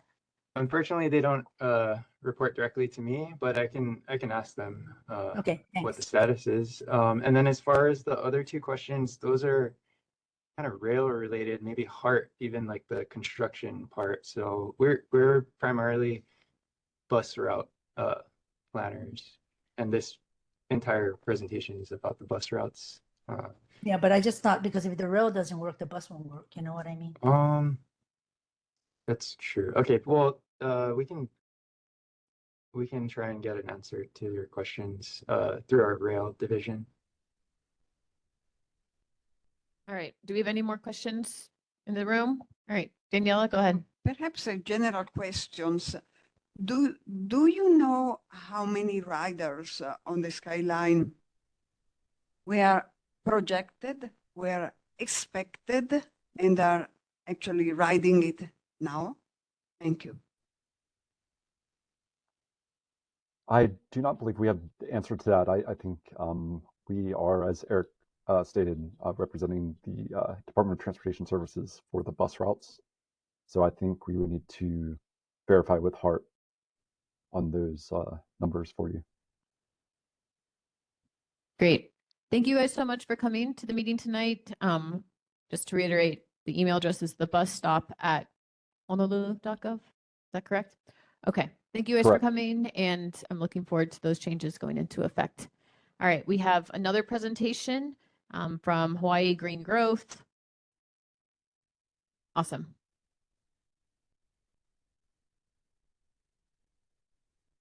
Thank you, Chair. Thank you, members of the board and residents, community members. My name is Cyrus Howe. I work at a local nonprofit called Hawaii Green Growth, where we, is this slide deck coming up? Oh, so we work in sustainability and INA-based improvements. And one of the things that we're maybe most well known for is the Aloha Plus dashboard. And this is where we track Hawaii State's progress towards sustainable development goals. These are things like energy, independence, natural resource management, food security. And frankly, we're not doing well in those areas, as we all know, but we just aggregate the data and sort of act as a clearinghouse to make those data available. My presentation today is actually about this idea to set up the Alawai watershed as a special improvement district in order to more efficiently implement nature-based solutions to mitigate issues like flood risk, groundwater runoff that is a big side effect of all the streets and impervious surface areas such as our rooftops and parking lots, where when rainwater hits it, it becomes runoff and it goes directly into our storm drains that feed directly into our streams and into the Alawai Canal. As we know, every major rain event results in news stories about this. I do have a slide of just one of those just to kind of deliver that message a little bit more viscerally. If you want to advance to the next slide, we'll get into, so I also am part of the Alawai Watershed Collaboration sort of facilitation team. And this is a group of public and private sector stakeholders. Represented there are, members from both NOAA, federal, state, city, and county level, as well as other nonprofits and private businesses locally located in the Alawai watershed. So just to give you an idea of the geography, this is the territory that's basically between Diamond Head and Punch Bowl, from the ridge tops all the way down to the beach. Next slide, please. Now, at the risk of insulting some people's intelligence, some people I've encountered don't know what a watershed is. We're unique in Hawaii where we can see it every day. In the mainland and other, continental areas, watersheds are many thousands of miles long, and you don't see where your water comes from. So we know that Board of Water Supply estimates 40% of our drinking water comes from just the ridge tops, where it's always shrouded by cloud cover. And so this is important because 100% of our drinking water comes from our watersheds, comes from our groundwater, which comes from rain. It takes, I think, was it 2.5 decades for it to filter naturally through the rocks, and then Board of Water Supply pumps it up and treats it so it's safe for us all to drink. So we're very fortunate, to be living here and have that as a natural resource, but it's worth protecting. I mean, Red Hill is just a big reminder of that. This is just a picture that shows the rainfall covered density. Slide, please. And this is a picture of the Mililani Mauka fire that happened just a few months after Lahaina. This, fortunately, didn't result in any loss of life, but, well, except for the forest up there. And so this is very concerning because these are areas that really aren't supposed to burn. And, we need forest, we need trees to attract clouds, to create clouds and rain. Next slide, please. And so if we don't take care of these areas, then we have these fallow areas that just become drier and drier, and it becomes this positive feedback. We want to prevent this. Next slide, please. This is just a side-by-side comparison of our watershed pre and post current day urban development.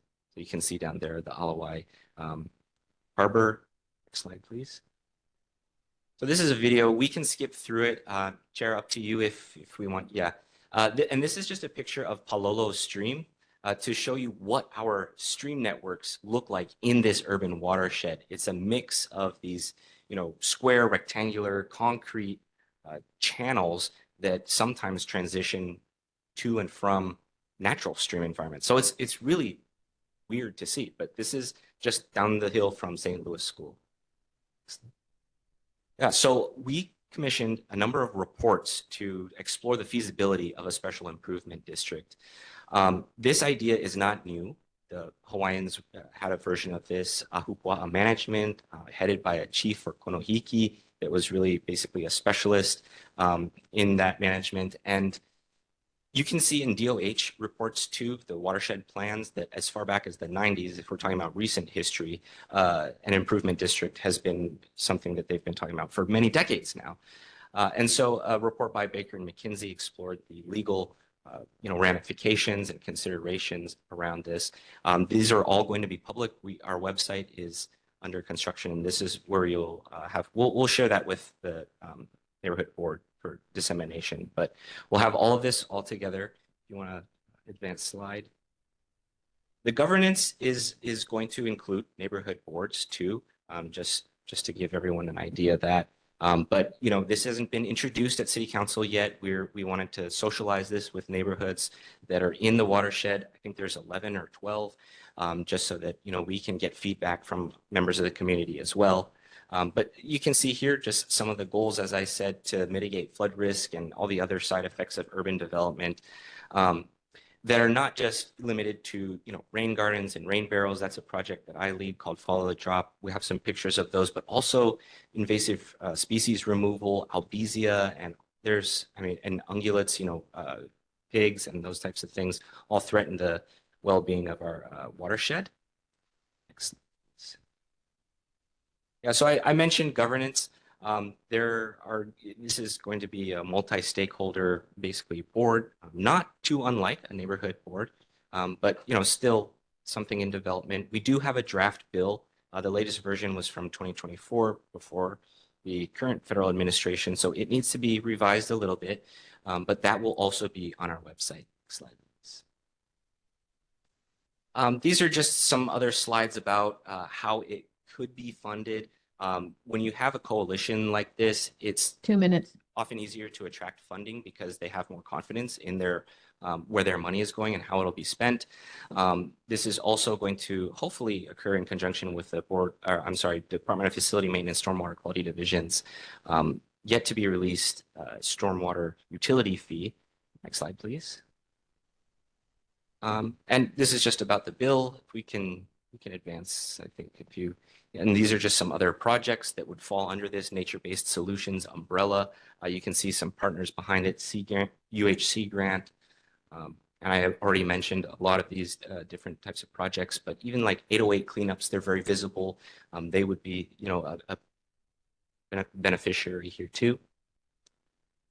We can advance slide. Yeah, so these are just some examples of projects that would benefit from a special improvement district like we're proposing. You can kind of go through a few of these. Yeah, there's albizia. It's very expensive and difficult to eradicate these, especially the ones that are in the back of the valleys. But organizations like Ko'ola Mountains Watershed Partnership are doing amazing work. I mean, these conservationists are doing work that you'd see in like National Geographic. They're going up helicopter, they're laying fence, and it's just incredible, really. Slide. Debris barriers. I think there was a bill that just passed to fund UH research and development into this. We've seen some of these in the Alawai Canal, but there's room for improvement there. Also in terms of water quality. Next slide, please. 808 cleanups, I mentioned them. They're always active. They're very small, nonprofit, but awesome work. And then just some of the native species worth protecting here. Great. Thank you for your presentation, Cyrus. Thank you, everyone. What type of questions do we have from neighborhood board members? Anyone? Anyone online? All right, go ahead, Daniela. Can you please spend a few more seconds in talking about the feasibility study? Yeah, so Baker and McKinsey is this consulting firm that specializes in this. I think actually, though, the best way to kind of explain this is to look at some local examples. So there are two very nearby. One is the Fort Street Mall Business Improvement District, and that was set up in order to better facilitate things like the farmers market that I think occurs twice a week there on Fort Street Mall, and also to keep the area tidy and low crime. Same with the Waikiki Beach Special Improvement District. That is designed and funded by a lot of the hotels and businesses in that area. You see the folks riding around on bikes in the bright colored shirts, keeping the area clean. So feasibility study for an improvement district, ultimate for the improvement. Yeah, In whatever form it might take. Yes. And so I bring up the examples just to show that it is feasible, or that there's precedent and it's happened before, and there are avenues to set one up in the Alawai watershed too. And one more comment, is it possible, about the Albizia issue? How does it fit in your organization? So albizia are invasive plants that, or trees that grow very rapidly. They have very weak roots. And so when they fall very easily and they exacerbate things like erosion and oftentimes flood. So they're just an example of one nature-based solution or project that would be spearheaded by, By a particular. Thank you. Thank you very much. All right, any other board members? Go ahead, Laura. Hi, thank you. First of all, I can't read the different groups that you have, but do you have Protect Our Alawai Watershed, which is a very important group, a nonprofit. Also, Alawai Mauka Community Association, another very important group.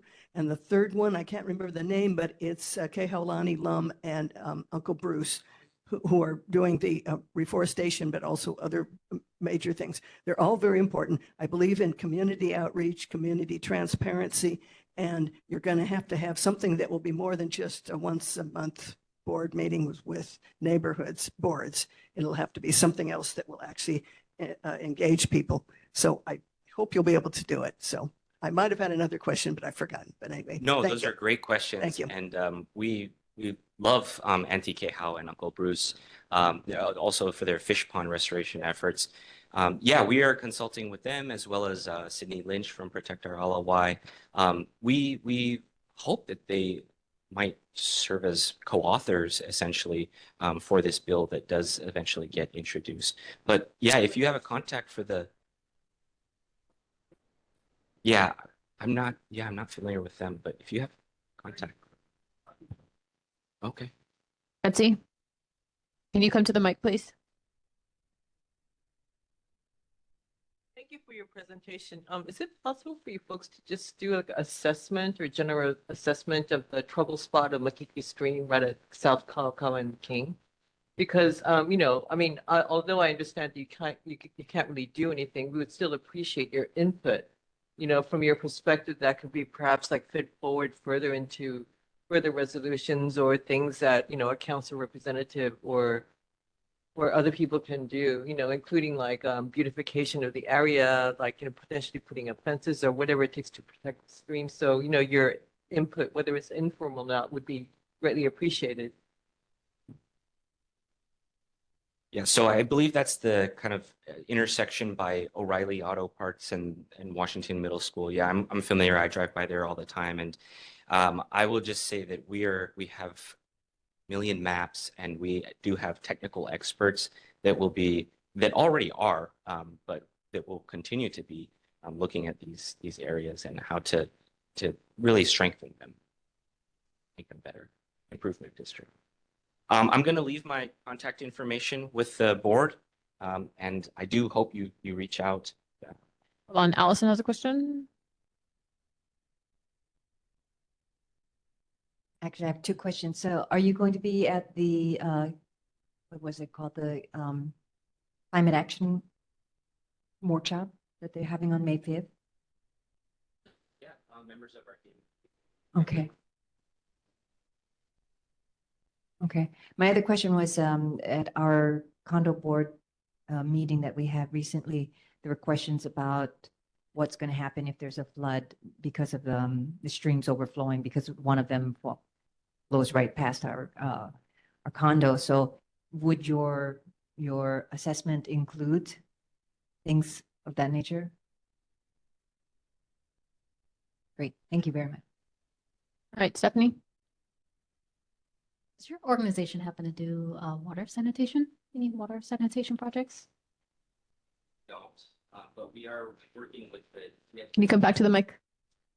Yeah, we were working with DFM's Stormwater Quality Division, who are right now they're focused on the Pukele and Palolo streams, putting in sensors and these stations to monitor it over the next 10 years to measure, baseline and also hopefully improvement by projects like I've just talked about. I also know that Surfrider Foundation's Blue Water Task Force is doing similar. They're not measuring for the exact same pollutants, but they're also monitoring stream quality in Manoa Valley. Awesome. Daniela and then Milton. Do you mind to tell me what your organization, the date of origin, and what area, geographical area, is it covering? So Hawaii Green Growth was founded in 2011. One of the co-founders was Uncle Pono Shim, who some people here might know, and he thought of the Aloha Plus kind of branding too, and so we've had a deep history of basically Native Hawaiian informed sustainability efforts. What was the second part of your question? Area. Oh, the area. Yeah. So statewide, and yes, and so we also work sort of internationally as like an NGO through the Islands 2030 network. We're a UN affiliated organization too. And so we're grateful that the funding from USAID has come back in order to rehire for low college. Thank you. Thank you very much. Milton. So you say that they're also working on the area around Washington Middle School, right? So how can we, if I want to contact you to see where's the process into that?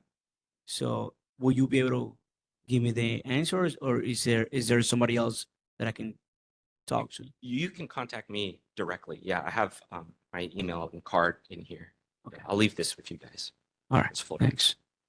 All right, thank you so much for coming, Cyrus. We appreciate it. All right. Edward, the floor is yours to talk about the resolution. You gonna go up? Yep.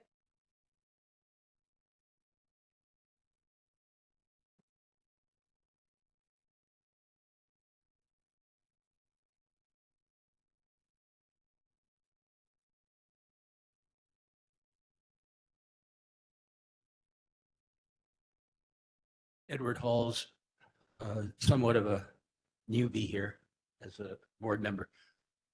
Brief history of myself: born in Europe, Salzburg, Austria, raised in Southern California, schooled at UC Santa Barbara, and then here to Hawaii in the 70s, thinking that I could be a pro surfer, but that didn't work out.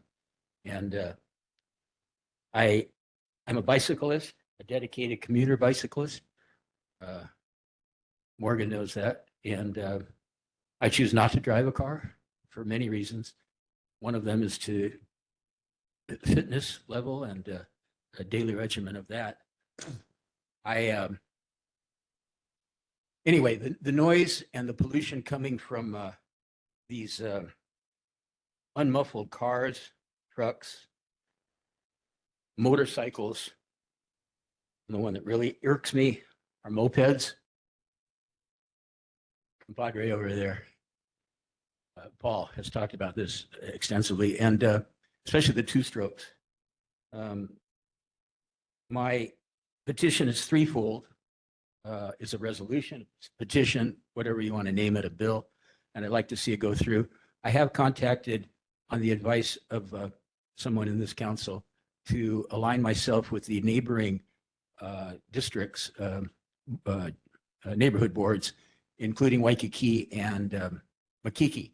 So I reached out to the chair of each of those with my concept, and they have brought it up in their meetings, so that my council told me that there's strength in numbers. So if we can get several neighborhood boards involved in this. My petition is threefold: to immediately mandate the improvement of mufflers on mopeds, motorcycles, cars, and trucks in order to reduce both air and noise pollution, to outlaw two-stroke, two-cylinder mopeds entirely as the leading offenders of both air and noise pollution, mopeds operated unsafely by reckless, barefoot, unhelmeted drivers. And thirdly, to impose strict penalties, fines on motorists driving loud, improperly muffled four-cylinder mopeds, and I've distinguished between four and two-cylinder, motorcycles, cars, and trucks who are pulled over by HPD, once HPD, using their newly acquired both in-car technology and camera automated exhaust noise enforcement. This shall include vehicles with windows rolled down and their radios sound system blaring at abnormal, ridiculously loud levels.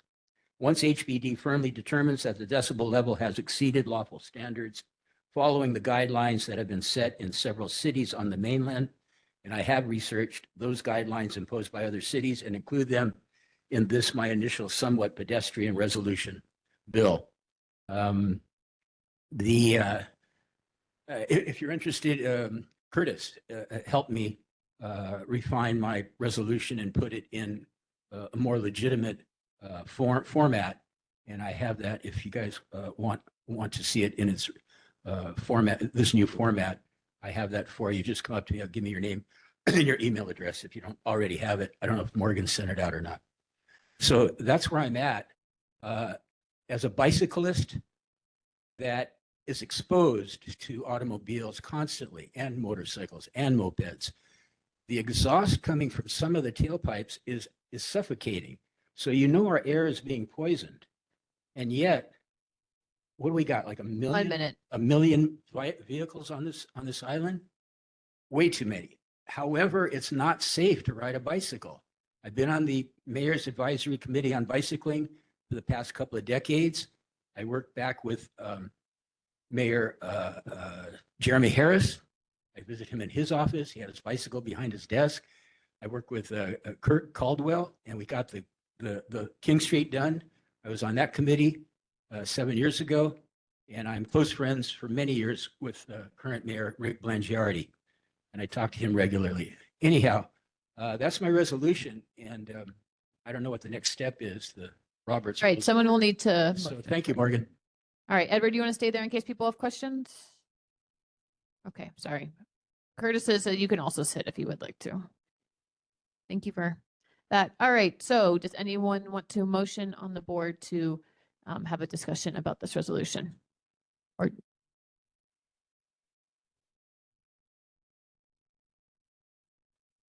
motion to adopt? Does anyone want to file that motion? Or I do. does anyone second it? A second. Okay. Thank you, Paul. Thank you, Milton. Does anyone have questions for Edward or comments? I'll start with the board. Anyone online?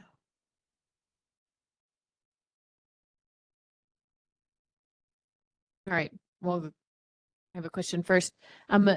So Edward, I'm just curious if you could maybe clarify with us with what when we are driving around or biking around on the streets, the stuff that you would like to ban, are these things that we are regularly seeing on the streets of Honolulu, or are these more irregular? It's happening every day, every But way. the specific type of moped that you're trying to ban? The two strokes, please, let's eliminate them.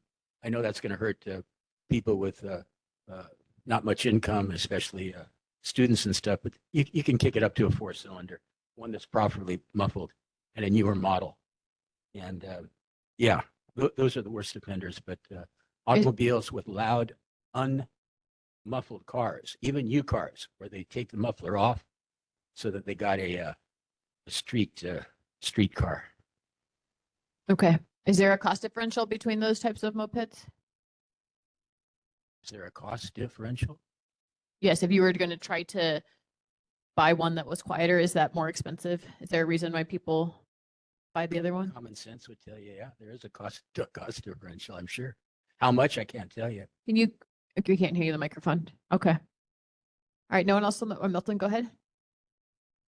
Yeah, I just want to like, how would I understand everything that you try to say, but how would that benefit for those that already have those type of mopeds right now? So then, will they have to just sell their mopeds and then try to buy another one?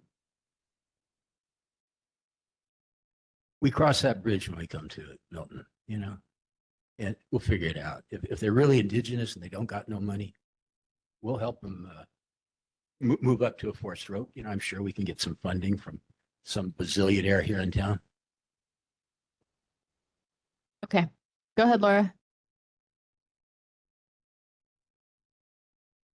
Yeah, a point of information. I think it was last year sometime at one of the meetings, I asked Elmer Kai, the communications director at UH, that we had a very unusual loud moped problem happening primarily Sunday mornings when huge numbers of these mopeds raced down Kapiolani and elsewhere to the beaches or something. And it was just a huge outcry, and there was a very bad driving practice and everything. Now, I told him about it, and I don't know if I want to believe it that I had an effect or not, but it has greatly decreased this year. All UH has to do is a registration of all of their mopeds. They have to declare that they have to be 4 cylinders or whatever it is, and that they have to have their license updated and they have to wear their helmets and all of the other things. And I think that a huge amount of stuff of the problems will be cut out. Believe me. And if in fact, and I can't 10 prove seconds. it, that something happened because of my saying something last year and there's been a reduction this year, maybe a few more things that you can talk to Elmer about. He's a really good guy. He's All not right, here Laura, tonight. time. He's here virtually, I believe. Okay, hold on. Betsy, you want to go first? Can you come up? Thank you so much for bringing this problem up. I agree very much regarding the noise pollution, but my motorized vehicle is a different concern. It's from the bus. Because in our building, you know, we have like very little barriers between the buses. And then we hear the beeping noise of the bus when they let people out. And we can hear the beeping from 5 in the morning to 1 in the morning.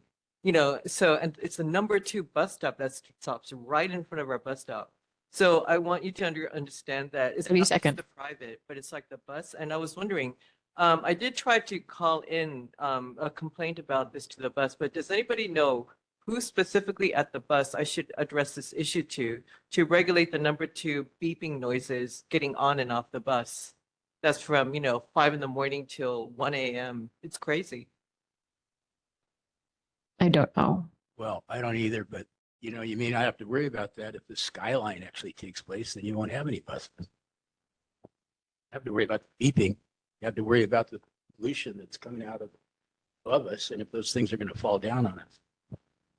Go ahead, Allison. My question, Edward, is have you consulted with anyone in regards to the feasibility of enforcing these ordinances or regulations? You know that tall young guy that was coming here a couple of times, and now he's representative? Ikaika? Yeah, he's a real mover and shaker. And I talked. But have you consulted about with anyone at HPD or? I've only just put this out, and I'm attempting to get it to HPD, City and Council, Mayor Blangiardi's office, to this and this neighboring neighborhood board. You're saying, so what I understand. It's in its infant stage right now, but I don't, yeah, go ahead. So prior to writing this up, you have not received any information as far as the feasibility of enforcing this? Is that what you're saying? Okay, yes. Okay. Is that the answer you want? Yes. All right. Do we have any other questions online?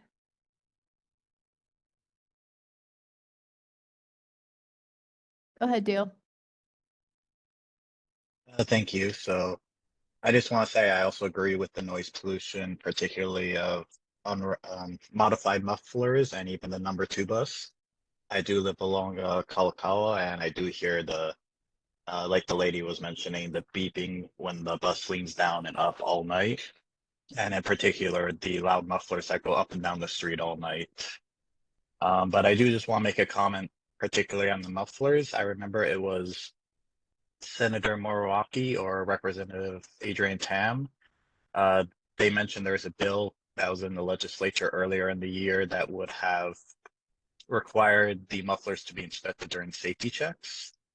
So I just wondering when they speak or the representatives speak later, if they can talk if that bill happened to be seconds. passed or if it died. Thank you. All right. Any comment, Edward? That bill passed?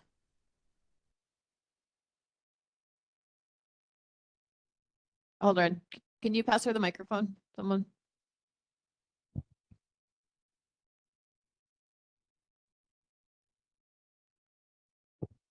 Yeah, I think that bill passed. The hard part was that it used to be monitored by the health department, and all of the police cars now are supposed to have, for sound.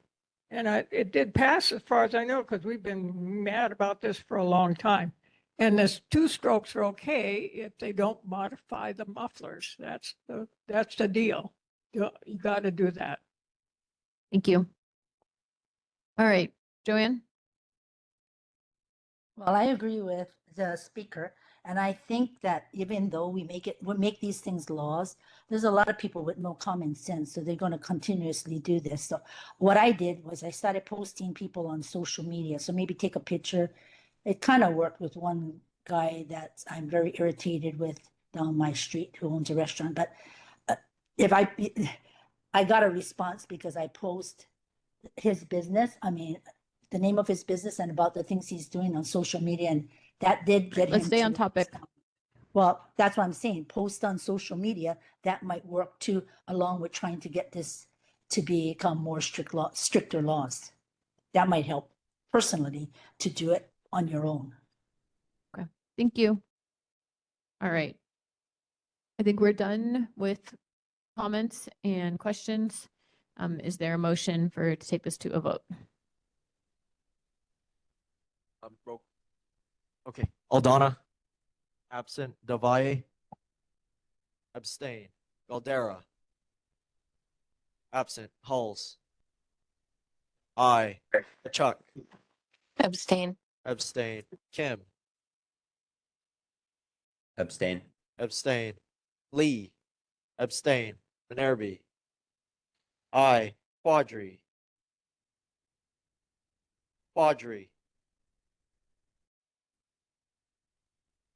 absent. Robati, aye. Salas, abstain. Young, Abstain. abstain. Pope, abstain. Member Quadri, could you turn your camera on if you are having technical difficulties with the audio? Okay, it's a no vote. 3 ayes, 0 noes, and 7 abstentions. The resolution has not been adopted. Okay, we're going to turn over to Daniela in 1 second, but just a reminder to everyone to please keep your comments on topic. I know sometimes there's things that feel related, but please keep them to what we're talking about. All right, Edward, we're moving to Edward or to Daniela. Question, please. As far as protocol Since procedure, the resolution, may I just ask? I don't think we've moved on from that. Sorry, Daniela. Stay here? Okay, thank you. I would like to present a questionnaire that I would like the neighborhood board to adopt and that to distribute to communities, individuals, schools, and church to indicate what are the concerns of our neighborhood, McCully Mōʻiliʻili neighborhood. So there is a multiple choice with different topic that perhaps will give the board a better idea of what the residents of this neighborhood have as their priorities and their needs or their goals. So I would like to give a copy to each board member. And also, part of this, or following this questionnaire, I would like to know if it is possible to create a permitted group, perhaps to go to the neighborhood commission to go through all the years since the beginning of the existence of. Daniela, let me just clarify what Curtis just said. As you know, we're in a period where we're voting right now for the next group of folks to be on the neighborhood board. So any type of group would have to happen from July on. Yeah. Okay, So for now is also the adoption of this. Thank you. And so can it be distributed? Sorry. Yeah. They make a motion that the neighborhood board adopt this questionnaire and distribute it to the neighborhood or individual organization, etc. Thank you. does anyone second this? I second. Okay. I think Daniela is sharing. One more.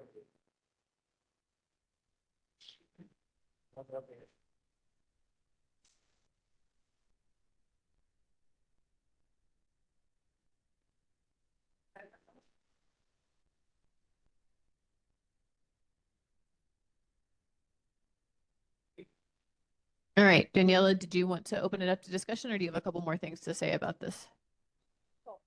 Okay. Yeah, I wanted your comment, your discussion, and then let me know when is the next proposal following this that I would like to make. Okay. Once this questionnaire is accepted. Thank you. All right. Are there people who have questions or comments about the questionnaire or Daniela? Anyone on the board? Paul? Do you have any questions? Okay, Milton?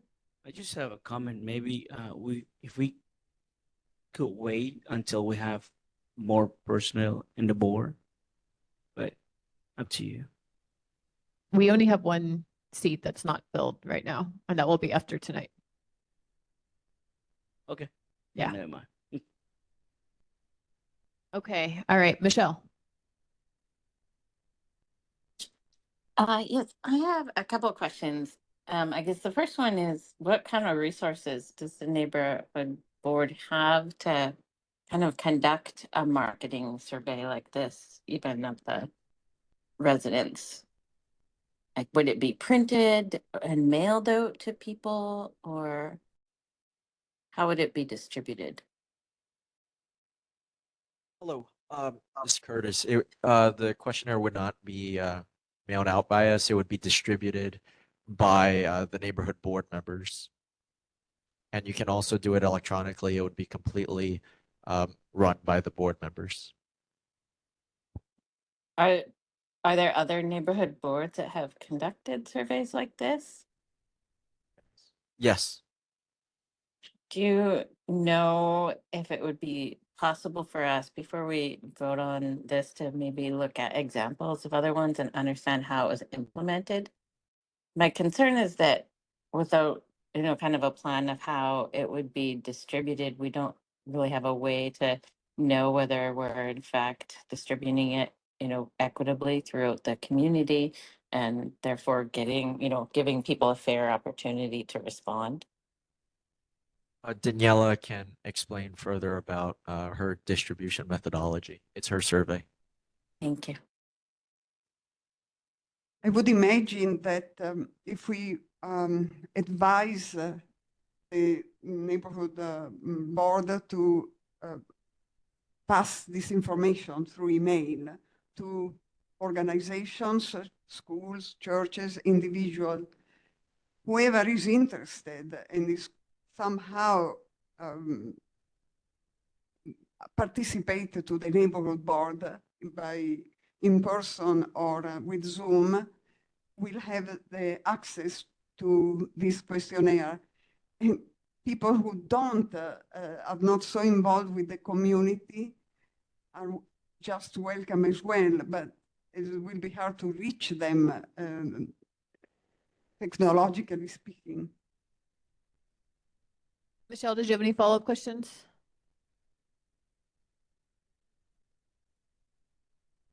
Michelle? Okay. Oh, sorry. Yes, I did have another question as well. Just about how you determine the questions that are on the survey.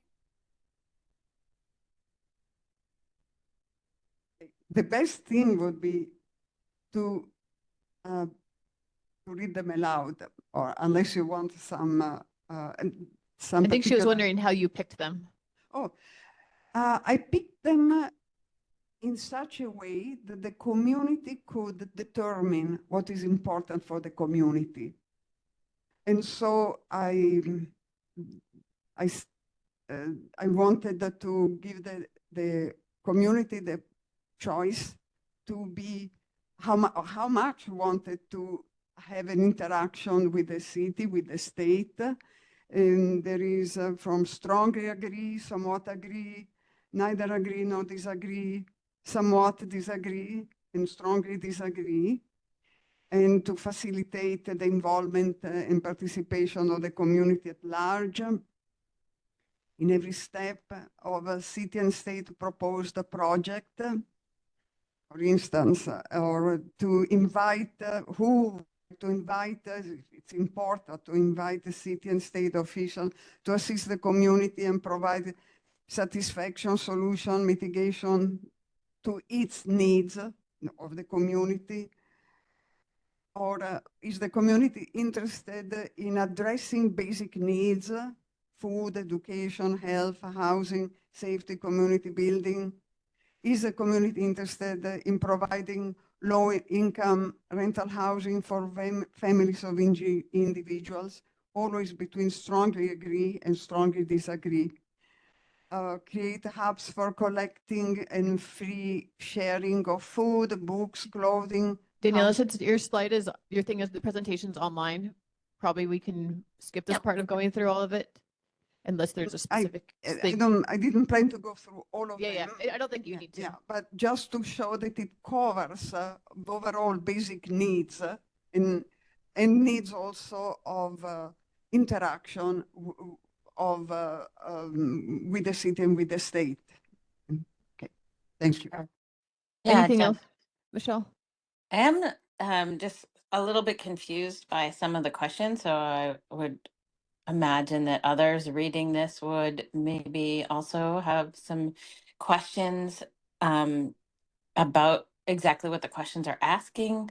Like, are you asking if the community wants the neighborhood board to do these things? And I guess my other question is they seem very specific, but I don't know if it's possible for us to come up with an exhaustive list of everything that the community might be interested in. So maybe something more open-ended would work better.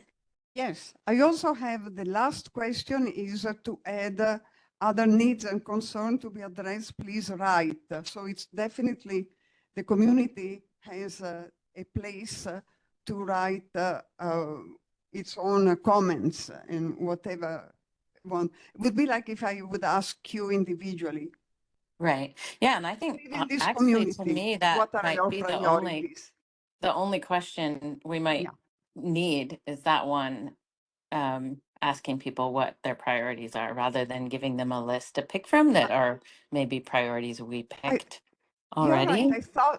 I thought about it, but then I also realized that sometimes facilitates the thinking process and the choice process, selection of people, when you actually provide them already a list. because I think I thought it was more helpful to the community if I already state a possibility of needs rather than asking them the task to define what their priorities and needs are, and which, by the way, in the last question, I provide that opportunity also to say. So the reason I did it this way, because I thought it would be more helpful. Thank you. All right, Paul? I was just wondering, what do you want? What do you want this to come to?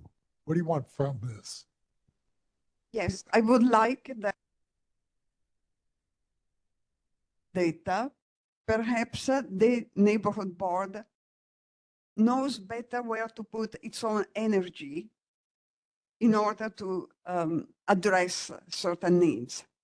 Don't you think that we provide low income rentals for housing? That's been a problem in this town forever. Very good. So, but we know these things. There will be also some of these needs that will be overwhelming the priority. And so perhaps we put our effort in addressing those particular ones that emerge more from the questionnaire. Yeah. Yes, in fact, all these needs the community has, and we cannot address them all, but we have to prioritize them. Thank you. Hi, Tom. Thank you, Chair. I have not seen the survey and only have one comment directed to that, and that is whether there would be demographic questions involved about who's responding, whatever. But my main comment here is one of practicality. As has been noted already by a couple of other speakers, the bottom line, and especially noted by Curtis on behalf of the NCO, is this is the May meeting. The June meeting of this board is in recess.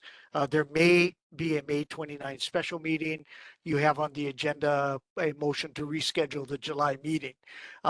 Also, I have not heard that this is the product of a committee, which the board certainly could establish a committee tonight.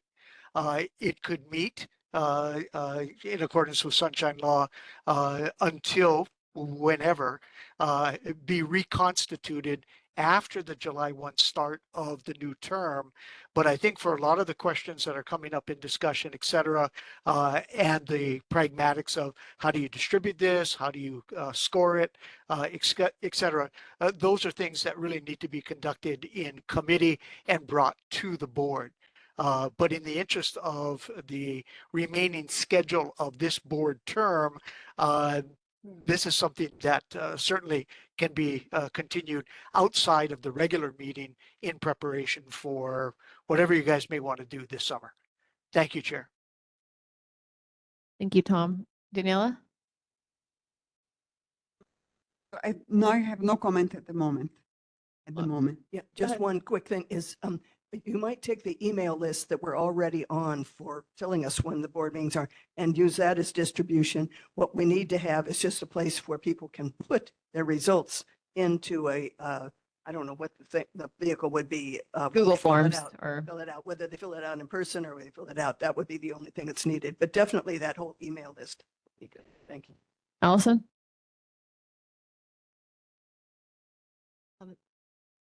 My question is maybe first one is a logistic. Do we have a budget for doing something like that, mailing or anything like that? Or as Chris was saying earlier, there's no budget from the neighborhood board. It's the manpower of our board. And the only email addresses we have are currently are we allowed, is the board allowed to use those email addresses to disseminate this? Neighborhood Commission Office does not give out any mailing addresses, but if the board does approve this as a board survey, we could add it to the agenda for residents and the public to fill out. But all of the collection would be done by the the neighborhood board members. Okay. Data collection, the results of the survey, all done by the neighborhood board members. And my last question is, although I believe that your effort is commendable and I understand it, is that the function of the neighborhood board to, take this information and move forward with it, or is it like an information dissemination vehicle and people can bring up their concerns and then you can take it up, where they as individuals can, make resolutions and whatnot, just as Ed did and Betsy? The board of directors cover several subjects all the time. And I believe that if there was a concentration on a particular topic which is important to everybody, perhaps the board could create also permitted group to study these whatever issues that the board since the board finds that is important. So the second step would be a permitted group to. I guess, Daniela, it wasn't a question for you. It's a kind of a rhetorical question or a question for Curtis. I mean, just the function and the objective of what the neighborhood board is, its purpose and function is. If I can add something after you. I was going to say, I think the people that show up and address their concerns are obviously front and center. I feel if I had confidence that this survey would reach a far greater audience, that would be best, but I'm unsure if that would actually happen. Because from what we know and is all what we see in it, that's what is said in these meetings. And I would love to get a greater sample size of our community so we can better represent it and execute their wishes or demands or concerns. But that's not really an answer or a definitive answer for you. I think it's just where we're at, and we need to go on belief whether if we email this survey out, if enough people will fill it out, that we'll get a clear picture of what our community thinks and wants.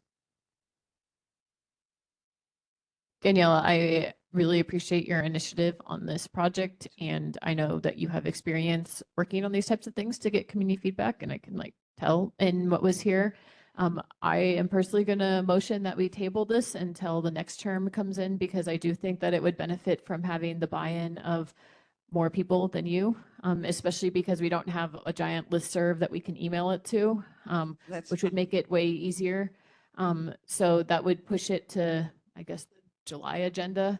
But in the meantime, I do think it would be good for us to continue to talk about how maybe we could build the committee that would talk about this. And how legitimate is to have that committee. Right. And hopefully you could then find folks who will help with the distribution of it and come up with a plan so that if you're presenting in July or in August, there's a whole thought process of how it'll go out, when it will close, how many people we're going to try to target, some of the things that don't make sense for just one person to have to think through all of them. Yes.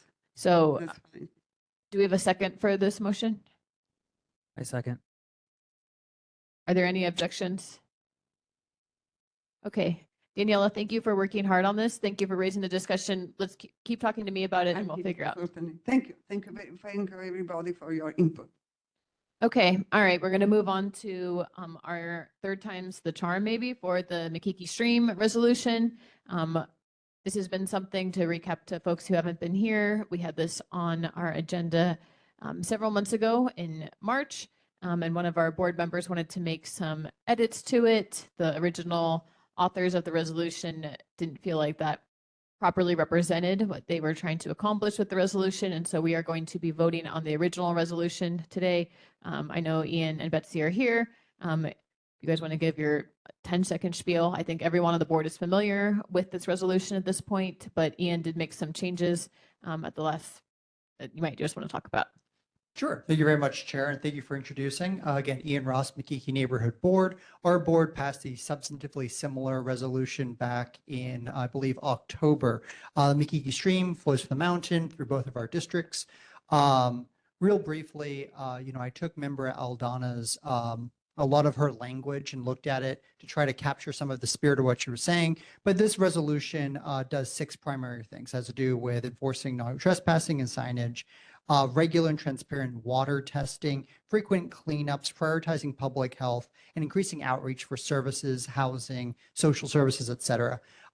Taking from Member Aldana's resolution, I like the idea that the McCully Mōʻiliʻili Neighborhood Board to work collaboratively for an engagement plan so that community residents can be a part of some of this process. That seemed to be a really thoughtful addition. I mean, I know I would be involved.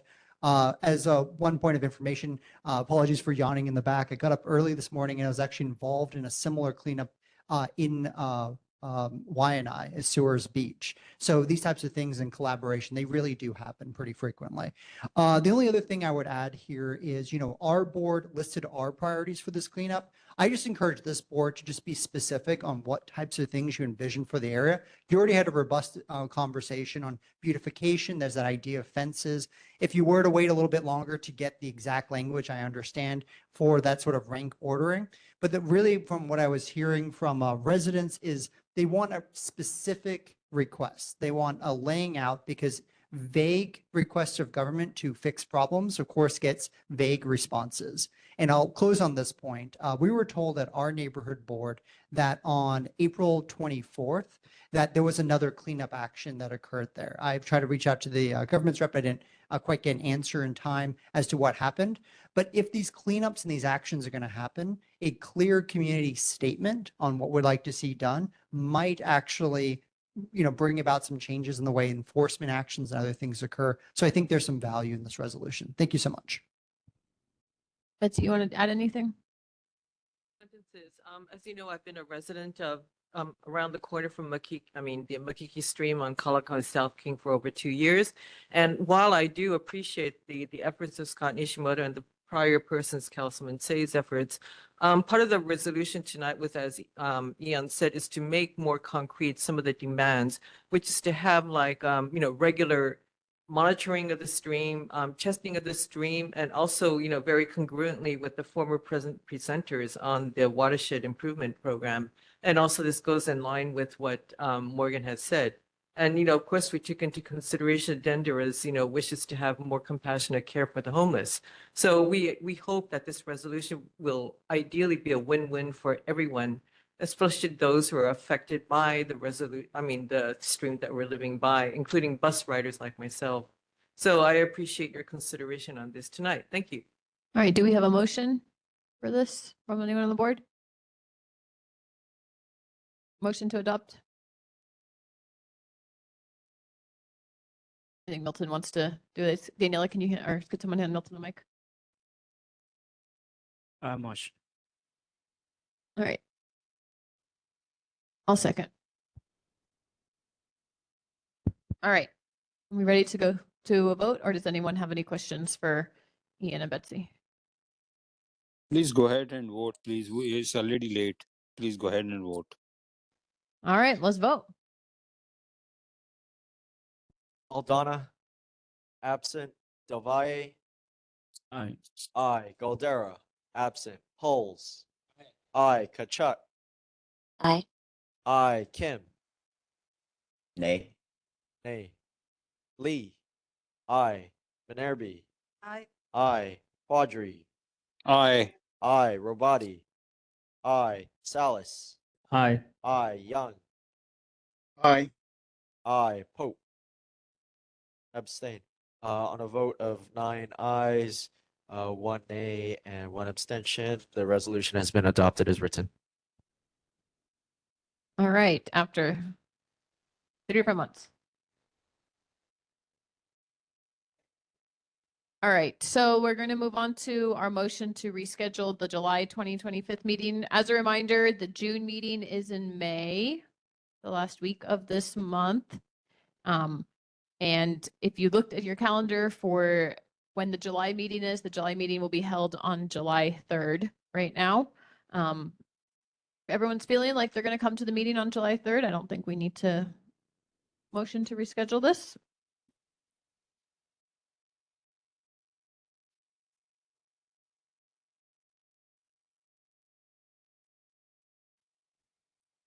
In general, or?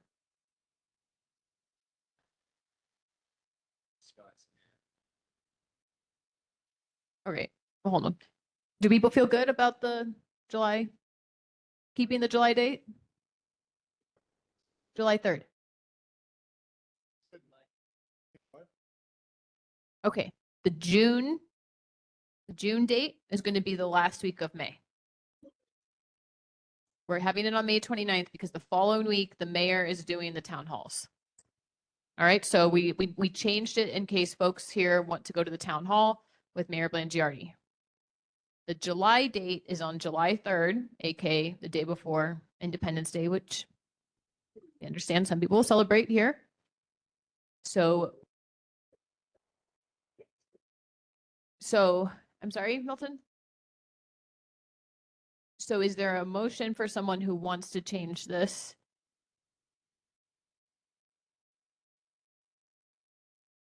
I mean, I can't do July 2nd. If there's, yeah.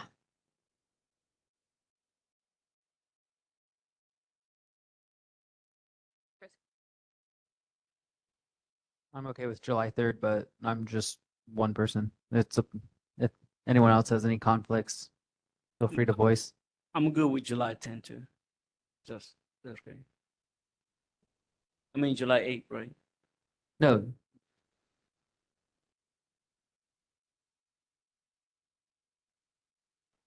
I'm not okay with July 3rd. Is there anyone who would second that? Or if the rest of us are fine with July 3rd, we're going to keep it July 3rd. Okay. Let's keep it July 3rd. All right, I wanted to also just flag one other thing. If we do go ahead and move to the meeting with that's happening on May 29th, am I correct in understanding we're not having a virtual option? That will all be an only in-person meeting. So that will be at a different location? No, same location. All right, let us keep going. We're just going to run through these really quickly. We're going to start with Governor Green's representative. I think we have a new rep. Yes. Aloha, everyone. I'm not sure if my video and camera is working. Your camera was just on and then it went off. Oh, I'm sorry. Okay, there we go. Just as a quick introduction, I'm the temporary governor's representative. My name is Kayla Setzler. I'm with the Department of Commerce and Consumer Affairs. I'm going to put the governor's newsletter in the chat for everyone and just share some quick updates and news. So the first thing is just some updates on the state's affordable housing project, which I'm sure many of you are familiar with, Mōʻiliʻili Place. The construction has officially commenced on April 9th with an anticipated completion date for 2027.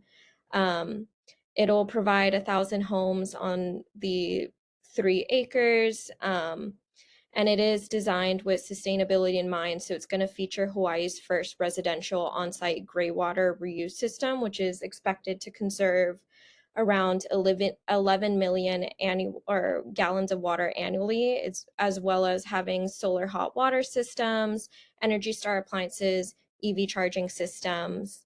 I can also put the website for anyone that wants to learn more or apply. I think 85% of the residences have already sold out, but there is still some availability left.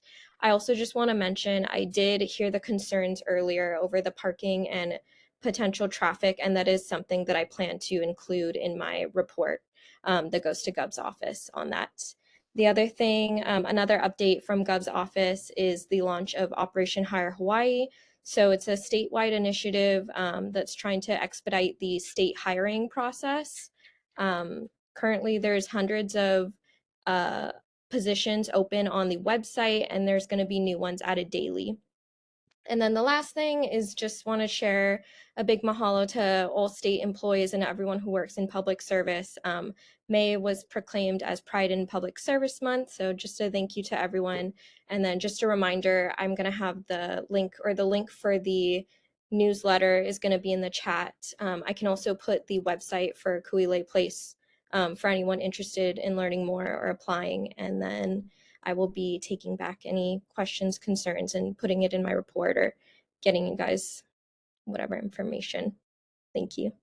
Thank you, Kayla. How long will you be serving in this position? So I'll be here for this meeting and then the June meeting in late May. Okay. And then as far as a permanent, I'm not too sure, but hopefully I can provide an update at the next meeting. Okay, great. Is your email address in the chat? I don't believe so. Let me put that in now.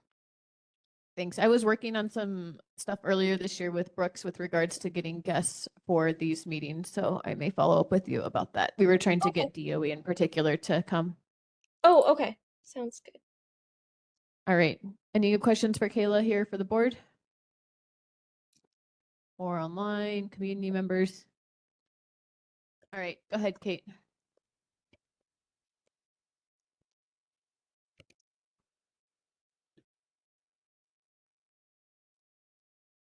Payne, I'm a resident in Mōʻiliʻili. Can you tell me what makes Kuilei Place affordable?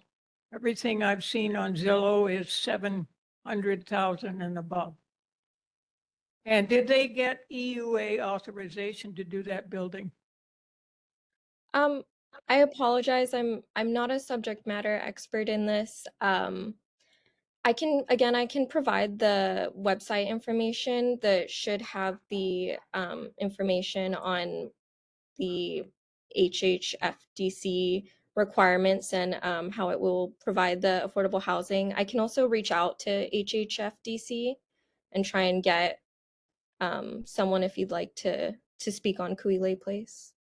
How would I speak to them? You mean that I would leave some information on the chat, or? Nothing I've seen that shows there's affordable, so I thought maybe you'd have that information. I can go ahead and reach out to them and try and get more information if you'd like a full maybe report to the board. Sure. Follow-up report. Yeah. Okay. All right. Thank you very much, Kayla, for coming, and we'll look forward to seeing you, I guess, in person at the next meeting, since we will not be doing virtual stuff. Elmer, go ahead. Hi, aloha board. Hello, everyone. I'll keep mine short. We're having the town a community outreach workshop regarding the UH campus town. That is an area where University Lab School is, the College of Ed. It will be held on Wednesday, May 14th at 6 p.m. It starts around 6:15. I attached a flyer to, I think it's on a Google Drive now. But it will be an opportunity to have the community kind of talk about that area. It is being, we do have a vendor that actually will conduct that meeting. Also, just some basic information. Our commencement is Saturday, May 17th. It is a 2-session, one in the morning around 9 o'clock. The second one is at 3:30. What we do is we separate the colleges so that it's not all in one time. And more information is at our website at manoa.hawaii.edu/commencement. You can get more information about that. Our last day of instruction is May 7th. Our finals week, as we call it, final examination week, is from the 12th to the 16th, and our last semester day is May 16th. Just for your information, like we did the last several years, we have several high school graduation on campus. And so I'll put that on in in the report that I've submitted. And I'll make sure that it's on the Google Drive for you all. But I'm available for questions, Chair. Elmer, I think I mentioned last time that it'd be really helpful for us to know all the ways that the cuts to government funding to higher ed have affected UH. Is that something that we can, it would have been very rushed for us to do today, but for the next meeting, is that something that you can I will prepare for get us? that for you. Absolutely. Yeah, and that's the reason I kind of wanted to make sure we work on this. I figured when I saw a lot of presentations that I had to kind of keep it short. So yes, the next meeting for sure. I really appreciate that. Okay. Yep. Chris? The town hall on May 14th, is that only virtual or is there an in-person option? It's actually in person. So my bad. It is a community outreach, and it's being held at the Mōʻiliʻili school. So please attend. I will be working with our contractor Lori folks too, and I think we're trying to make sure we can have an option like that as well. All right. Anyone else on the board with questions for Elmer? Go ahead, Laura. Okay. Hi, Elmer. Two quick things. One, you might have heard about my comment about the mopeds that I made to you last year. And if you Yes. could probably put that in some resolution that any registered moped that comes on campus must have the 4 cylinders and must have a helmet and all of the other very good things that Edward Hulse has suggested in his resolution. That they Absolutely. have all those, and that will cut it down tremendously, all of the problems out on campus and in the community. The other thing is anything done about the Mōʻiliʻili Gateway. Did you get the other people to understand they can't use that? I do have a report, but I'll save it for the next one. It's a Okay, lot. or you could chat me anytime. Thank you. Okay. Welcome. bye. All right. Thank you, Elmer, and enjoy Welcome. graduation. We appreciate it. Thank you. All right. Is Senator Ihara here or someone from his office? Okay. Anyone from Senator Fukunaga here? Or anyone from her office? All right. Anyone from Sharon Moriwaki's office? Representative Garrett? Representative Old, I did see someone. Okay. Oh, Representative Garrett does have someone. Please go ahead.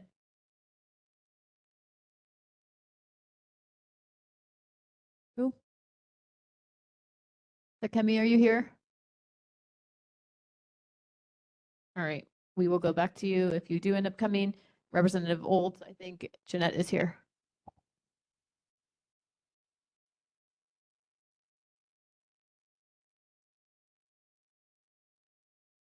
Hello.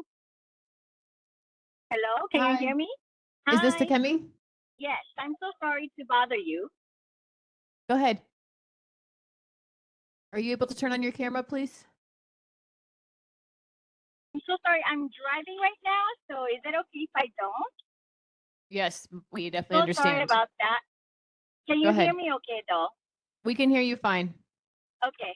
I just wanted to tell you, thank you for letting Representative get invited to this meeting. He's unable to make it today.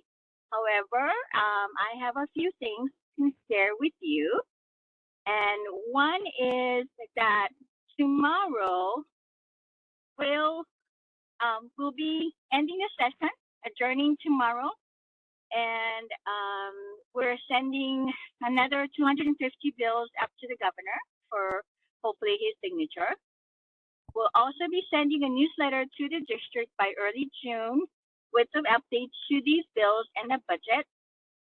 And third, we may come back in special session in early fall to deal with some of the federal updates or the federal cuts, I should say.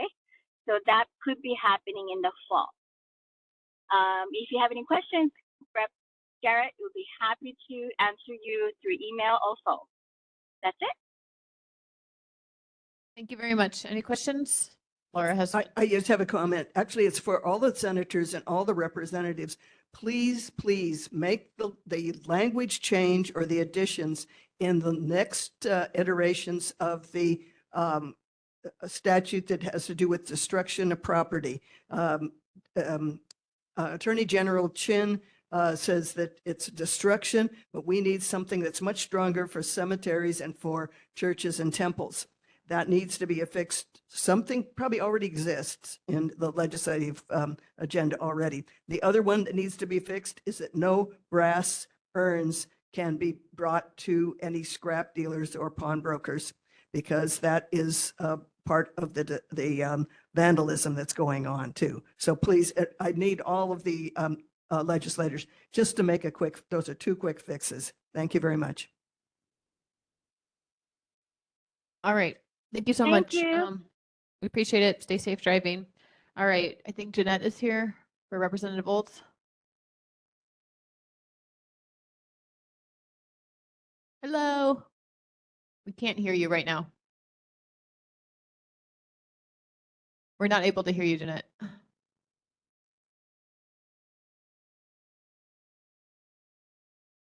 Okay. You want to work on that while we go to Adrian Tam's? I don't know, Adrian, if Representative Tam is here or if someone from his office is Hello? here. Hi.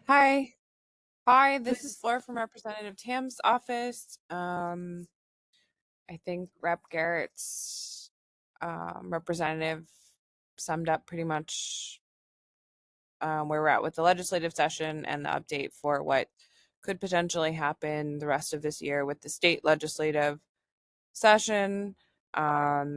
We will have our June newsletter, which will have all of our bill updates, including everything that passed, including that muffler bill that was mentioned earlier. Other than that, you're welcome to write to us, call us. The representative, usually we send a survey in the fall that's kind of similar to what Daniela was sharing. So we really encourage everyone to fill that out. I believe it'll start going out in like October, but we email that out and we also mail that out. So there are lots of opportunities to participate in surveys, at least from the state legislature. And any bill ideas you have for next legislative session, we'd be happy to hear about starting anytime in June and throughout the rest of the year. So feel free to write Representative or call our office. All right. I can Thank you take very any much. questions back to the representative. I'm not seeing any questions and we're about to wrap up. Jeanette, we can try one more time with you, but if not, I think you can just, you left a comment, so maybe we can read that. All right. Unfortunately, your audio is still not working. So it's all right. I'm just going to read your comment out loud, which is it said Representatives Bill HB 943 passed and HCR 180 also passed. And feels free to contact Representative Olds for any questions or comments. Jeanette, if you don't mind just putting the details of what those bills were in the chat so that people can see. Thank you very much for coming. I think we already went over what's going to happen with the next couple of meetings. And community concerns? Let's do them in 20 seconds. I will. Okay, first of all, just encourage everybody, having gone through all of the vandalism reports I did in the last 2 weeks, please, if you see any problems, call 911 instantly. They're good people to help you, and you don't want to have any problems where people get away with things. And all right, we're at 15 seconds. No, okay. The other thing is I was appointed as the preservation consultant for the Alawai Canal project. I'm just showing you, this is what it will be like. These are some of the historical photos that will be included in a full EIS, environmental impact statement. These are ways of showing people what went before and what can go. We're at 40 seconds, Laura. Something in the into the future. So I want the community involved in this. So if you have suggestions, if you want input, I'd really like it. Thank you. Okay, is there anyone else? Go ahead. Aloha, happy May Day. Ova ke alohi lani wang no Mōʻiliʻili mai iau. Ua no hoka uohana ma'anei mai ka wākuaha a ke ala. So my family has been here for 6 generations. We're from Kapa'akea and I'm here representing them. our concerns is that we are starting the process of iwi kupuna protection on some land that is in Kapa'akea and Mōʻiliʻili. That is a big deal in our family. We are direct lineal descendants of these remains. And it's an ongoing process. I don't have much more information to share with you other than that it's a very significant part of Hawaiian culture, but also a principle of humanity, I think. I'm going to cite things like Section 106, the National Historic Preservation Act, HRS 6E43, prehistoric and historic burial sites. And I will be submitting a request to be a part of the next meeting's agenda. But I'm just bringing this to our community's attention. I'm starting to collect mo'olelo from my family, from my neighbors, and I believe this is a big responsibility that my generation is taking on. So there's a lot of bones at a site in Mōʻiliʻili, and I look forward to updating you folks more and hopefully getting your guys' support on this. Mahalo. All right, anyone else? All right, we are going to be POW with this meeting. Thank you everyone for coming out. It's adjourned.